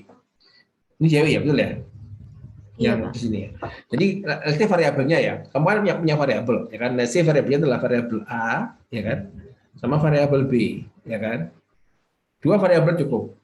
Nah, ini harus kamu tentukan sebagai variabel mana yang jadi variabel utama kamu, mana yang kamu tentukan sebagai variabel yang mau menjelaskan, mana yang mau dijelaskan. Gitu. Ya kan kata dia, mana yang Y, mana yang X gitu. Ya. Seandainya kita putuskan yang B ini adalah variabel Y-nya. Ya kan? Variabel dependen. Kita mau menjelaskan nih B, ya kan? Kita jelaskan dengan apa? Dengan ini kita anggap adalah variabel yang mau menjelaskan. Nah, ya kan? Maka harusnya kan X itu mempengaruhi Y, ya kan? Kalau dalam fungsi maka Y adalah fungsi dari X, ya kan? Berarti kan ini karena B adalah fungsi dari A. Ya, seperti ini kan. Nah, ini perlu ini aja sebenarnya, perlu dua variabel aja. Nah, ini variabel yang apa namanya yang A ini ya, yang A atau ya yang variabel A ini itu tuh namanya adalah variabel of interest, variabel utama yang mau kita lihat dampaknya. Nah, biasanya variabel of interest ini merupakan satu variabel yang bisa diintervensi oleh kebijakan. Sehingga kita ingin tahu gimana dampaknya ini terhadap variabel itu.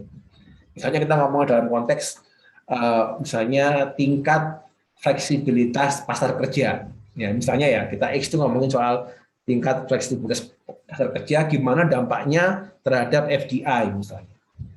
Nah, kenapa kok kita pilih fleksibilitas pasar kerja? Karena namanya fleksibilitas pasar kerja itu bisa dipengaruhi oleh undang-undang mengenai ketenagakerjaan. Semakin kita punya aturan ketenagakerjaan yang longgar, ya, yang nggak terlalu ngatur soal UMR, pesangon, memberikan apa namanya kepada proses negosiasi buruh dan majikan dalam menentukan kontrak pekerjaan, negara lepas tangan, maka semakin fleksibel gitu. Nah, itu kan bisa intervensi. Nah, tujuannya jadi untuk variabel ini variabel outcome yang mau kita concern kita gitu. Misalnya kalau Mbak Dewi concernnya soal FDI gitu, maka kita negara maka nanti kira-kira narasinya gitu. Indonesia itu FDI-nya paling rendah di Asia misalnya gitu. Negara-negara lain tuh kayak Vietnam, Malaysia, tetangga kita tuh pada lebih tinggi dari kita FDI-nya. Padahal negara kita nih masih rendah dari segi per kapita GDP. Makanya kita kalau mau jadi negara maju kita butuh tumbuh 7%. Nah, kita perlu FDI nih sebagai motor pertumbuhan. Nah, salah satu faktor yang menghambat FDI itu adalah misalnya ketenagakerjaan. Nah, kita ingin tahu seberapa penting sih, apakah betul bahwa itu adalah faktor yang utama yang mempengaruhi FDI di Indonesia. Gitu. Nah, itu apa namanya background-nya seperti itu. Ya, tapi sekali lagi ya, kalau kita belajar kan bahwa Y itu betul, mungkin Y secara teoritik bahwa apa tuh fleksibilitas pasar kerja itu mempengaruhi FDI. Tapi kita tahu bahwa ada banyak teori soal FDI. Teori yang menjelaskan mengapa FDI itu masuk, mengapa itu naik, mengapa itu keluar, ya, mengapa itu turun. Ya, ada variabel mungkin variabel D, ada variabel E dan seterusnya ya. Nah, inilah secara teoritik kita tahu bahwa ada variabel-variabel lain di luar A ini ya yang akan mempengaruhi B ya kan. Yang mempengaruhi B ini nggak cuma si A ya kan. Ada juga variabel D, E, F dan lain-lain ya kan. Nah, maka kita nggak bisa nih kalau kita ngeregresi apa namanya B, kita regresi, kita bikin model ya B misalnya sama dengan apa namanya ini beta 0 gitu kan, terus beta 1 ya kan A ya kan, sorry. Nah, kita nggak bisa bikin kayak gini doang. Nah, kita nggak bisa bikin model kayak gini doang. Kenapa? Kalau kita apa namanya meregresi seperti ini doang, kita punya problem yang namanya omitted variable bias. Apa itu omitted variable bias? Ada variabel penting dalam model yang tidak kita masukkan. Apa itu ya? Ini variabel-variabel yang secara teori memang mempengaruhi, ya kan? Kalau Anda belajar dulu di ekonometrika, gimana tuh? B1 ini gimana cara baca B1? Masih kan nggak dulu? Dewi, bacanya gimana? B1 itu apa artinya? B1 ya gimana bacanya? Jika A gitu kan ya, jika A naik satu satuan ya gitu kan ya, maka B akan naik sebesar beta satuan, gitu ya. Waktu belajar ekonometrik dulu pernah belajar kayak gitu ya Dewi ya. Ya kan? Nah, ada ekornya apa? Yang lain konstan, ya kan? Maka beta 1 adalah menunjukkan hubungan antara A dan B secara individual, ya kan? Maka ketika A naik satu satuan, B akan naik beta satu satuan yang lainnya konstan. Nah, bagaimana kita secara teknis melakukan supaya yang lain konstan? Yang lain konstan itu dilakukan dengan memasukkan variabel-variabel lain yang mempengaruhi B di dalam model ini. Jadi ada beta 2, ada beta 3, ya kan? Beta 2D, beta 3E, dan seterusnya. Ya. Nah, maka kalau kita sudah memasukkan variabel-variabel lain yang mempengaruhi B ke dalam model ini, maka kita bisa ngomong yang lain konstan. Nah, jadi tujuan kita memasukkan variabel-variabel ini itu adalah untuk mengontrol agar beta 1 benar-benar menunjukkan pengaruh dari variasi A terhadap B, gitu loh. Beta 1 ini benar-benar miliknya si A terhadap B. Karena kalau yang lain ini nggak dimasukkan, maka beta 1 ini kecampur. Nggak cuma pengaruh A ke B, ada pengaruhnya D, ada pengaruhnya E, karena B dan E tidak masuk ke dalam modal, padahal secara teori kita tahu itu mempengaruhi dan datanya ada, gitu loh. Nah, variabel-variabel yang kita masukkan dalam rangka menjaga agar beta 1 ini benar-benar menunjukkan pengaruh individual A kepada B, itu disebut dengan variabel kontrol. Ya, karena fungsinya adalah mengontrol variasi yang lain di luar A. Kayak gitu ya. Nah, jadi ada variable of interest, ada variable kontrol. Dalam konteks ini variable of interestnya adalah A, variable kontrolnya D, E, F dan lain-lain, variabel yang juga mempengaruhi B tapi selain A. Gitu. Nah, itu konteksnya harus seperti itu, harus pahamnya di sana dulu, harus memahami konteks itu dulu ya, antara variable of interest dan variable of control. Nah, seringkali penelitian itu kemudian memasukkan variabel kontrol di dalam judul penelitian. Faktor-faktor A, D, E, F terhadap B. Ya, itu jadinya rancu. Gitu. Ini mau bahas apa gitu. Nggak semua mau dibahas. Gitu. Jadi nggak fokus penelitiannya. Nah, itu akan mempengaruhi struktur bab 2-nya juga. Di bab 2 seharusnya teori utamanya membahas mengenai pengaruh A terhadap B. Ya, yang D, E, F dijelaskan tapi tingkat-tingkat aja karena itu bukan tujuan utama penelitian ini gitu.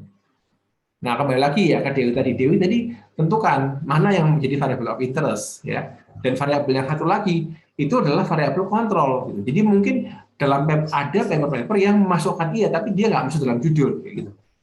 Nah, coba kamu drop aja variabel itu tadi. Kamu harus tentukan, kamu ada 3 variabel kan, kamu harus tentukan variabelnya yang mana. Kamu punya 2 variabel independen. Nah, kamu tentukan variabel independen ini mana yang kamu jadikan sebagai variabel of interest. Nah, kamu cari 2 ini aja gitu.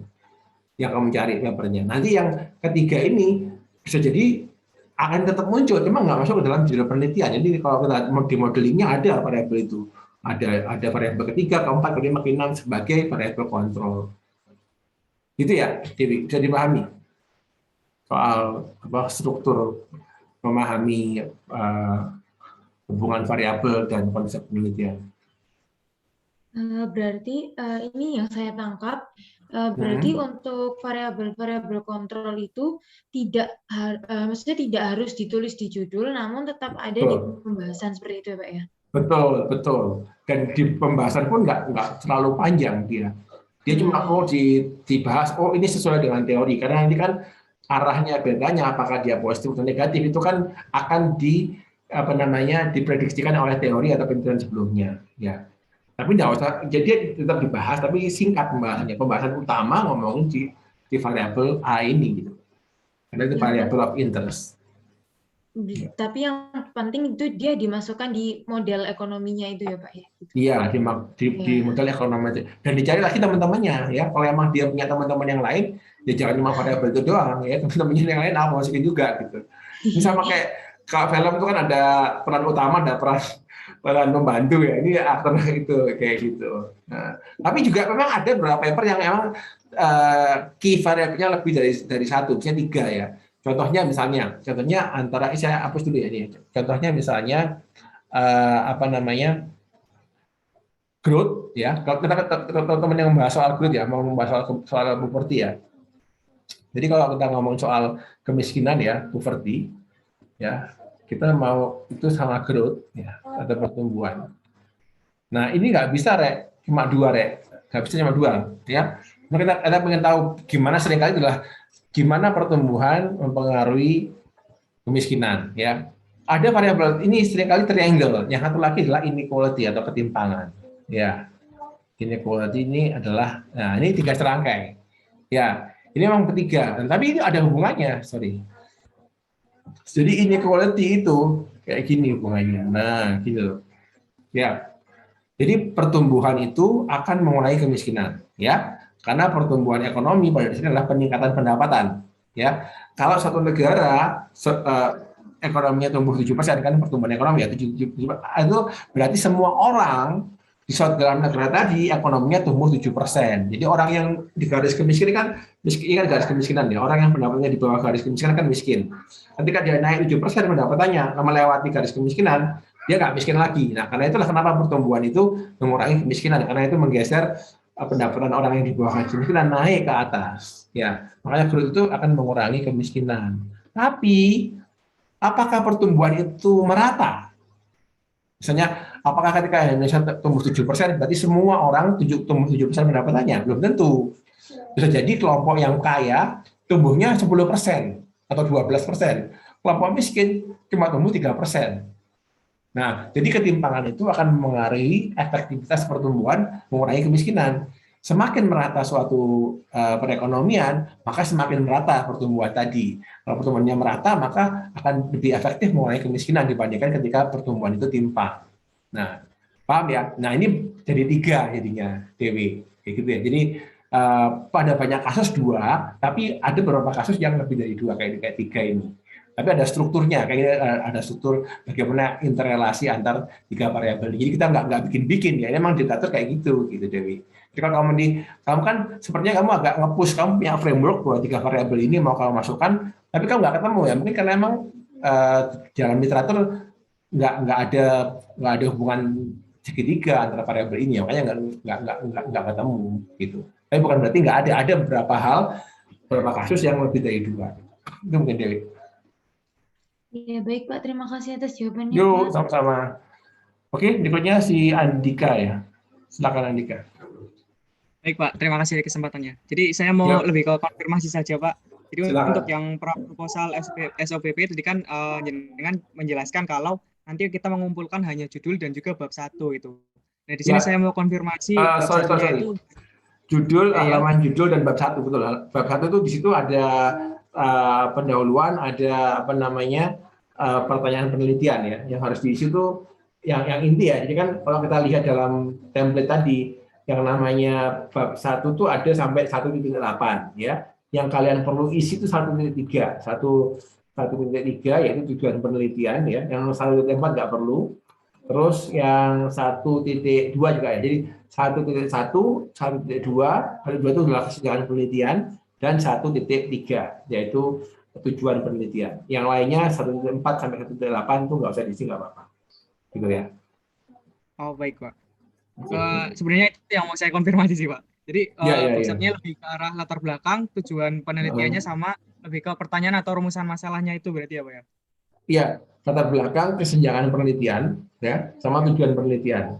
Jadi 1.1, 1.2 dan 1.3. Ini udah pada punya nggak filenya, file template-nya? Belum. Ada ya di aula? Nggak ada ya? Ini saya share aja. Saya share di sini aja. Sebentar. Oke. Oke, gitu ya. Jadi nanti seperti itu. Sebentar saya mau share. Where is it? Oke. Download. Oke. Draft monitoring. Oh, bukan ini. Template sih. Oke, saya share di ini ya. Di Zoom. Ya. Silakan nanti di-share juga ke WA group, mungkin ada yang belum dapat. Saya khawatirnya belum di-upload. Ya, ini template-nya. Jadi itu bab 1 ya. 1.1. Oh, nggak mau nih. Kenapa nih? Nggak mau di-download ini. Is currently in use. Oh, kalau dipakai nggak mau. Masuk tutup dulu. Oke. Sorry, bro. Oke, coba lagi. Oke, baru bisa. Ya. Oke, ya. Itu ya, Andika. Ada lagi yang mau ditanyakan, Andika? Sudah, nggak usah di itu. Mungkin itu saja, Pak. Terima Ya, kasih itu banyak. ya. Oke, sama-sama. Jadi yang urgent itu adalah tujuan penelitian ya, nanti ya. Itu. Kalau yang lainnya tuh nanti soal pendahuluan bisa diganti-ganti, nggak masalah. Oke, silakan berikutnya Salsabila. Ya Pak, terima kasih. Saya mau tanya ini dia Pak. Ya, kan boleh. katanya kalau kata kayak seperti Pak Unggul kemarin, terus katanya Pak Rum juga itu kan kalau jurnal acuan yang utama itu lebih diusahakan buat pakai jurnal inter ya Pak, jurnal internasional. Nah, tapi kalau misalnya pakai jurnal Indo gitu apa dibolehin ya Pak? Tapi yang sudah kayak terverifikasi ISSN itu yang pertama. Terus Yang kedua, kalau misalnya untuk jurnal pendukung literatur kayak jurnal-jurnal bukan jurnal utama gitu loh Pak, itu kalau dari jurnal Indo itu apa namanya kayak persyaratannya itu apa yang harus ada ISSN-nya itu atau mungkin ada syarat-syarat lain Pak kalau mau pakai jurnal Indonya gitu. Kasih Pak. Oke, bentar. Saya kirim ke grup juga.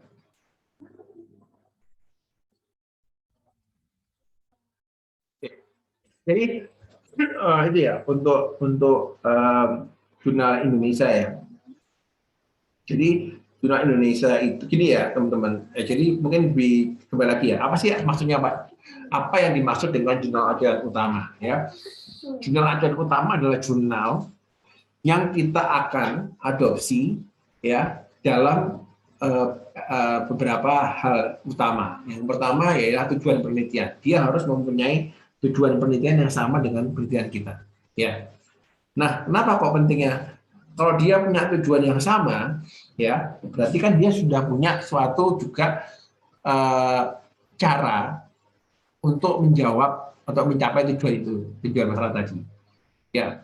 Nah, jadi kita bisa nanti ya, kita bisa punya beberapa jurnal acuan sebenarnya. Nanti untuk pertama memang baru satu, tapi kedepannya Anda boleh dan bahkan diminta untuk mengembangkan lebih dari satu jurnal acuan utama, ya. Nah, tapi tetap aja nanti ada jurnal yang Anda prioritaskan mana daripada semua jurnal tadi. Nah, jadi ada mungkin kemudian 3 jurnal yang punya tujuan penelitian yang sama, punya pertanyaan penelitian yang sama, tapi mereka bisa berbeda dari datanya. Yang satu bahas di Amerika, di Eropa, di Asia gitu. Atau berbeda dalam cara menjawabnya. Yang satu menggunakan data di level perusahaan, yang satu menggunakan data di level distrik atau kabupaten kota, yang satu menggunakan data antar negara di dunia. Ya, yang satu menggunakan panel dinamik, yang satu menggunakan VAR, yang satu menggunakan probit logit. Ya, tapi semuanya berusaha menjawab tujuan penelitiannya sama pada intinya sama, cuma berbeda mungkin dalam konteks kewilayahan, ya kan, konteks institusional dan lain-lain. Ya, itu yang disebut dengan tujuan acuan utama. Nah, kalau Anda ketemu jurnal Indonesia, ya, yang punya problem mungkin, kenapa sih Pak kita nggak pakai jurnal Indonesia gini? Tingkat keketatan review di jurnal-jurnal Indonesia itu jauh lebih rendah dibandingkan jurnal-jurnal di luar negeri. Itu yang harus Anda pahami dulu. Ya, kenapa kok kita nggak menggunakan jurnal-jurnal dari dalam negeri? Nah, kalau Anda menggunakan jurnal dalam negeri, selain kemarin Sinta 2 dan Sinta 1, juga dilihat institusinya. Kadang-kadang juga untuk Anda lihat walaupun Sinta 1 kadang-kadang juga berantakan juga sebagai orang ekonomi yang biasa baca jurnal internasional, kadang-kadang walaupun Sinta 1 juga berantakan juga gitu. Dia bisa Sinta 1 karena memenuhi syarat administratif, tapi dalam segi konten itu juga nggak bagus juga. Maka yang menurut saya lebih aman kalau Anda menggunakan bukan jurnal, tapi misalnya working paper. Working paper kan bukan jurnal ya. Working paper dari kampus yang emang kuat ekonominya, kayak working paper dari LPM UI, itu mungkin lebih bagus daripada jurnal yang Sinta 1 tapi dari institusi antar berantah gitu. Ya. Jadi seperti itu Mbak, kenapa kok kita menggunakan jurnal internasional. Jadi kalaupun Anda menggunakan jurnal yang dalam negeri, Anda bisa lihat di dalam daftar referensinya dia menggunakan jurnal internasional mana. Nah, itu yang Anda gunakan sebagai referensi gitu. Untuk referensi utama gitu. Karena wawasan Anda akan lebih luas ketika membaca jurnal internasional dibandingkan Anda membaca jurnal dalam negeri. Bukan kemudian Anda buang, nggak apa-apa. Anda pakai aja, tetap Anda pakai, tapi itu bukan jurnal acuan utama. Seperti itu ya. Nah, Anda harus rigid dalam menggunakan jurnal ketika Anda mengembangkan referensi di bab 2, di bab 3. Ya, di bab 2, bab 3. Bab 2, bab 3, nah, bab 1, ya, bab 1 dan bab 4 dalam konteks pembantu kan memberikan motivasi, ya, menjelaskan latar belakang, itu Anda bisa agak fleksibel. Bahkan Anda juga bisa menggunakan surat kabar atau naskah kebijakan, ya, policy paper gitu, boleh gitu ya. Tapi lebih baik ketika itu kalaupun Anda pakai media yang berkualitas kayak Kompas, misalnya CNN gitu. Jadi tapi tujuannya bukan memberikan bukan menjadikan suatu fundamen penelitian, ya, tapi memberikan suatu background aja, latar belakang suatu permasalahan. Nah, juga dalam pembahasan juga boleh keluar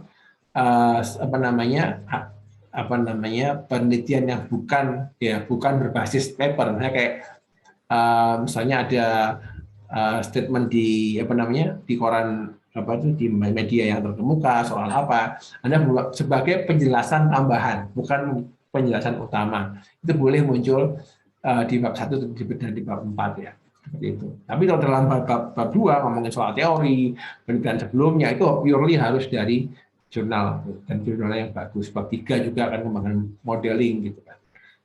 Bab 4 juga sebagian bab 4 harus dari menggunakan penelitian sebelumnya. Anda bisa sebagai penjelasan tambahan boleh menggunakan literatur non jurnal. Mungkin gitu ya, Mbak Nabila.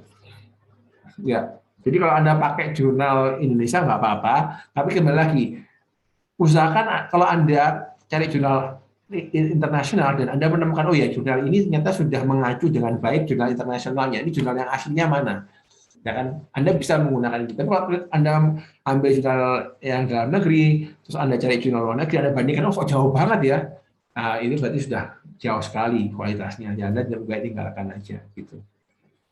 Gitu ya, mungkin Mbak Salafabila. Ya, baik, terima kasih, Pak. Yuk. Ada lagi yang mau bertanya?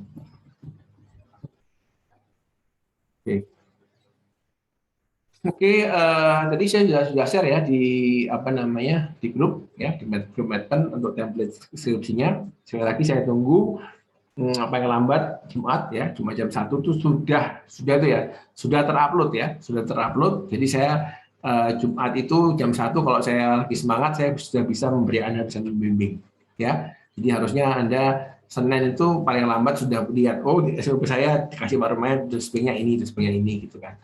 Dan minggu depan tolong di follow up, ya kan. Jadi diskusinya sekali lagi ya, in the end of the day is about you and your dosen pembimbing, ya, supervisormu, ya. Kita di sini tuh membantu Anda supaya Anda bisa meyakinkan dosen pembimbing Anda gitu. Kita membantu Anda supaya Anda bisa lebih meyakinkan dosen pembimbing Anda, mempermudah komunikasinya, ya. Dan di sisi lain juga membuat hidup pembimbing Anda lebih sederhana gitu, karena dia, oh ya, Anda sudah kita cek dari segi, kita bantu dari kualitas itu nggak terlalu jauh dari standar kualitas penelitian yang baik gitu. Jadi kita membantu Anda berdua, Anda dan pembimbing Anda. Tapi makanya itu perlu Anda ngobrol-ngobrol gitu ya dengan pembimbing Anda. Seperti itu. Oke, ada pertanyaan? Oke, kalau tidak ada, ya, sekali lagi ya, untuk minggu ini ya, usahakan satu aja jurnalnya, ya, yang Anda baca satu jurnal aja, tapi Anda baca mendalam. Anda itu bacain introduction-nya dulu, ya. Introduction itu Anda pecah-pecah gitu loh. Usahakan Anda tadi kan sudah dikasihkan sama saya kan, saya sudah kasih template-nya kan ya, tadi ada template-nya. Nah, gunakan template ini sebagai semacam navigator bagi Anda untuk membaca jurnal, ya. Sebentar, saya share lagi ya. Jadi yang saya bagi dari template-nya tadi, gunakan ini sebagai navigator Anda membaca jurnal. Maksudnya gimana Pak Romaya? Maksudnya begini, ya. Nah, dari share screen ya. Jadi kalau begitu Anda ketemu paper, Anda harusnya mulai punya pertanyaan nih, loh, fenomenanya apa ya jurnal ini? Mana paragraf dari bab 1 bagian introduction yang menunjukkan, yang mencerminkan, yang menyatakan motivasi penelitian, atau yang memberikan suatu fenomena yang menjadi alasan kenapa penelitian ini perlu dilakukan. Nah, Anda harus punya itu, punya kacamata punya mindset seperti itu. Cari, oh, nih paragraf 1, kedua nih, ini soal ini. Di checklist gitu kan, ketemu, nah, bingung gitu kan. Terus kesenjangan penelitian, nah, paragraf berapa di bagian introduction ini yang menunjukkan yang menyatakan kesenjangan penelitian yang ada dalam bidang ini. Nah, itu Anda belajar punya pandangan yang fokus tadi. Oh ya ini loh. Oh ini paragraf kesekian. Mana yang keuntungan, mana yang bahas tujuan, nih kan. Nah, kalau Anda sudah berhasil ya memetakan, ya membongkar struktur suatu bagian introduction dari suatu paper, sehingga Anda tahu ketika saya tanya, misalnya Dewi, papermu apa Dewi? Ini Pak, paper saya Pak. Satu paper aja, gitu kan. Dewi, kamu bisa tunjukkan nggak di bagian introduction itu mana sih paragraf yang menunjukkan tujuan penelitian? Oh ini Pak, ini. Kalau paragraf yang ringkasan hasil Pak, ini Pak di paragraf nomor sekian. Berarti Anda sudah menguasai dan memahami struktur dari bagian introduction dalam jurnal. Dan itu adalah paling penting. Kenapa? Karena nanti itu ibaratnya tuh kayak suatu model. Jadi dalam penelitian itu ringkasan dari penelitian, ringkasan strukturnya itu di miniaturnya itu ada di bagian introduction. Jadi kalau kalian introduction sudah strong, itu insya Allah ke belakangnya juga akan lebih gampang, gitu ya. Nah, itu mungkin nanti kalau Anda ketemu sama mentor lagi, usahakan Anda bisa menceritakan dalam paper yang Anda pilih sebagai paper acuan utama itu mana yang apa tujuan penelitiannya, apa keunikannya, apa kesenjangannya, gitu kan, apa hasilnya, sehingga kemudian kalau Anda sudah paham strukturnya, Anda bisa bikin nanti. Nah, berarti saya perlu bikin something like this gitu. Tapi kalau Anda nggak tahu itu akibatnya yang mana, ya gimana mau ditiru kan gitu. Ya, itu ya mungkin dari saya materi hari ini. Nanti biasanya saya upload ke YouTube, nanti saya share ke WA group. Ada siapa tahu ada teman yang kelewatan atau yang mungkin nggak hadir malam ini bisa melihat dan mendapatkan manfaat. Apakah ada yang mau disampaikan sebelum saya akhiri pertemuan ini? Oke. Pak, izin bertanya, silakan. Pak. Ya, silakan. Ini kelasnya bakal tiap hari Selasa malam ya, Pak? Betul, Selasa malam. Oke. Itu saja, Pak. Ya. Terima kasih, Pak. Iya, jadi kelas Selasa malam ini kelas besar, kelas materi. Nanti di kelas-kelas kecil itu kelas Anda dengan mentor Anda untuk membahas tugas dan proposal Anda. Nah, gitu. Ada lagi yang mau ditanyakan atau diklarifikasi? Oke, kalau nggak ada, besok yang hari Rabu untuk mentor Pak Rifai, ya, Rifai Afin dan Muhammad Dafa, beliau berdua itu nggak bisa hadir di jam itu. Jadi nanti perlu di-arrange di jam yang lain. Jadi buat teman-teman, udah pada tahu kan ya kelompoknya dan mentornya siapa kan? Harap dibikin WA grupnya dan tolong saya di-add ya untuk kelompoknya Dafa dan kelompoknya Pak Rifai ya. Nanti saya akan bantu untuk meng-add Pak Rifai dan Mas Dafa ke dalam grup untuk kemudian nanti di di-arrange lah, diskusi kapan mau ketemunya kapan, hari apa yang. Soalnya Pak Rifai sekarang lagi S3 di Hungaria. Dan di sana itu lumayan jauh, kalau jam 7 pagi, sana jam 1 malam, jadi nggak mungkin jam 7 pagi. Kalau Pak Dafa dia kerja di BI, jadi mentor kalian tuh orang top-top, kita pilihkan tuh orang top-top semua, ada yang di Nielsen, ada yang di BI gitu ya. Jadi mereka itu ya profesional gitu loh. Jadi kadang-kadang yang udah kerja profesional ini ya harus di luar jam kerja gitu. Jadi nanti saya bantu fasilitasi supaya bisa ngobrol langsung, menentukan waktu mentorshipnya. Oke, saya akhiri dulu. Terima kasih atas perhatiannya. Kalau ada yang mau ditanyakan, bisa tanyakan di WA Group ya. Jangan japri ya. Kalau japri saya takutnya nanti yang lainnya nggak dapat manfaat. Jadi kalau misalnya sekiranya yang lain juga bisa bermanfaat, sampaikan di WA Group. Terima kasih atas perhatiannya. Semoga teman malam ini ada manfaatnya. Saya pamit dulu. Wassalamualaikum warahmatullahi wabarakatuh. Selamat malam semuanya. Tetap sehat ya. Sehat yang cukup. Terima kasih, Pak. Terima kasih, Pak. Terima kasih, Pak. Assalamualaikum.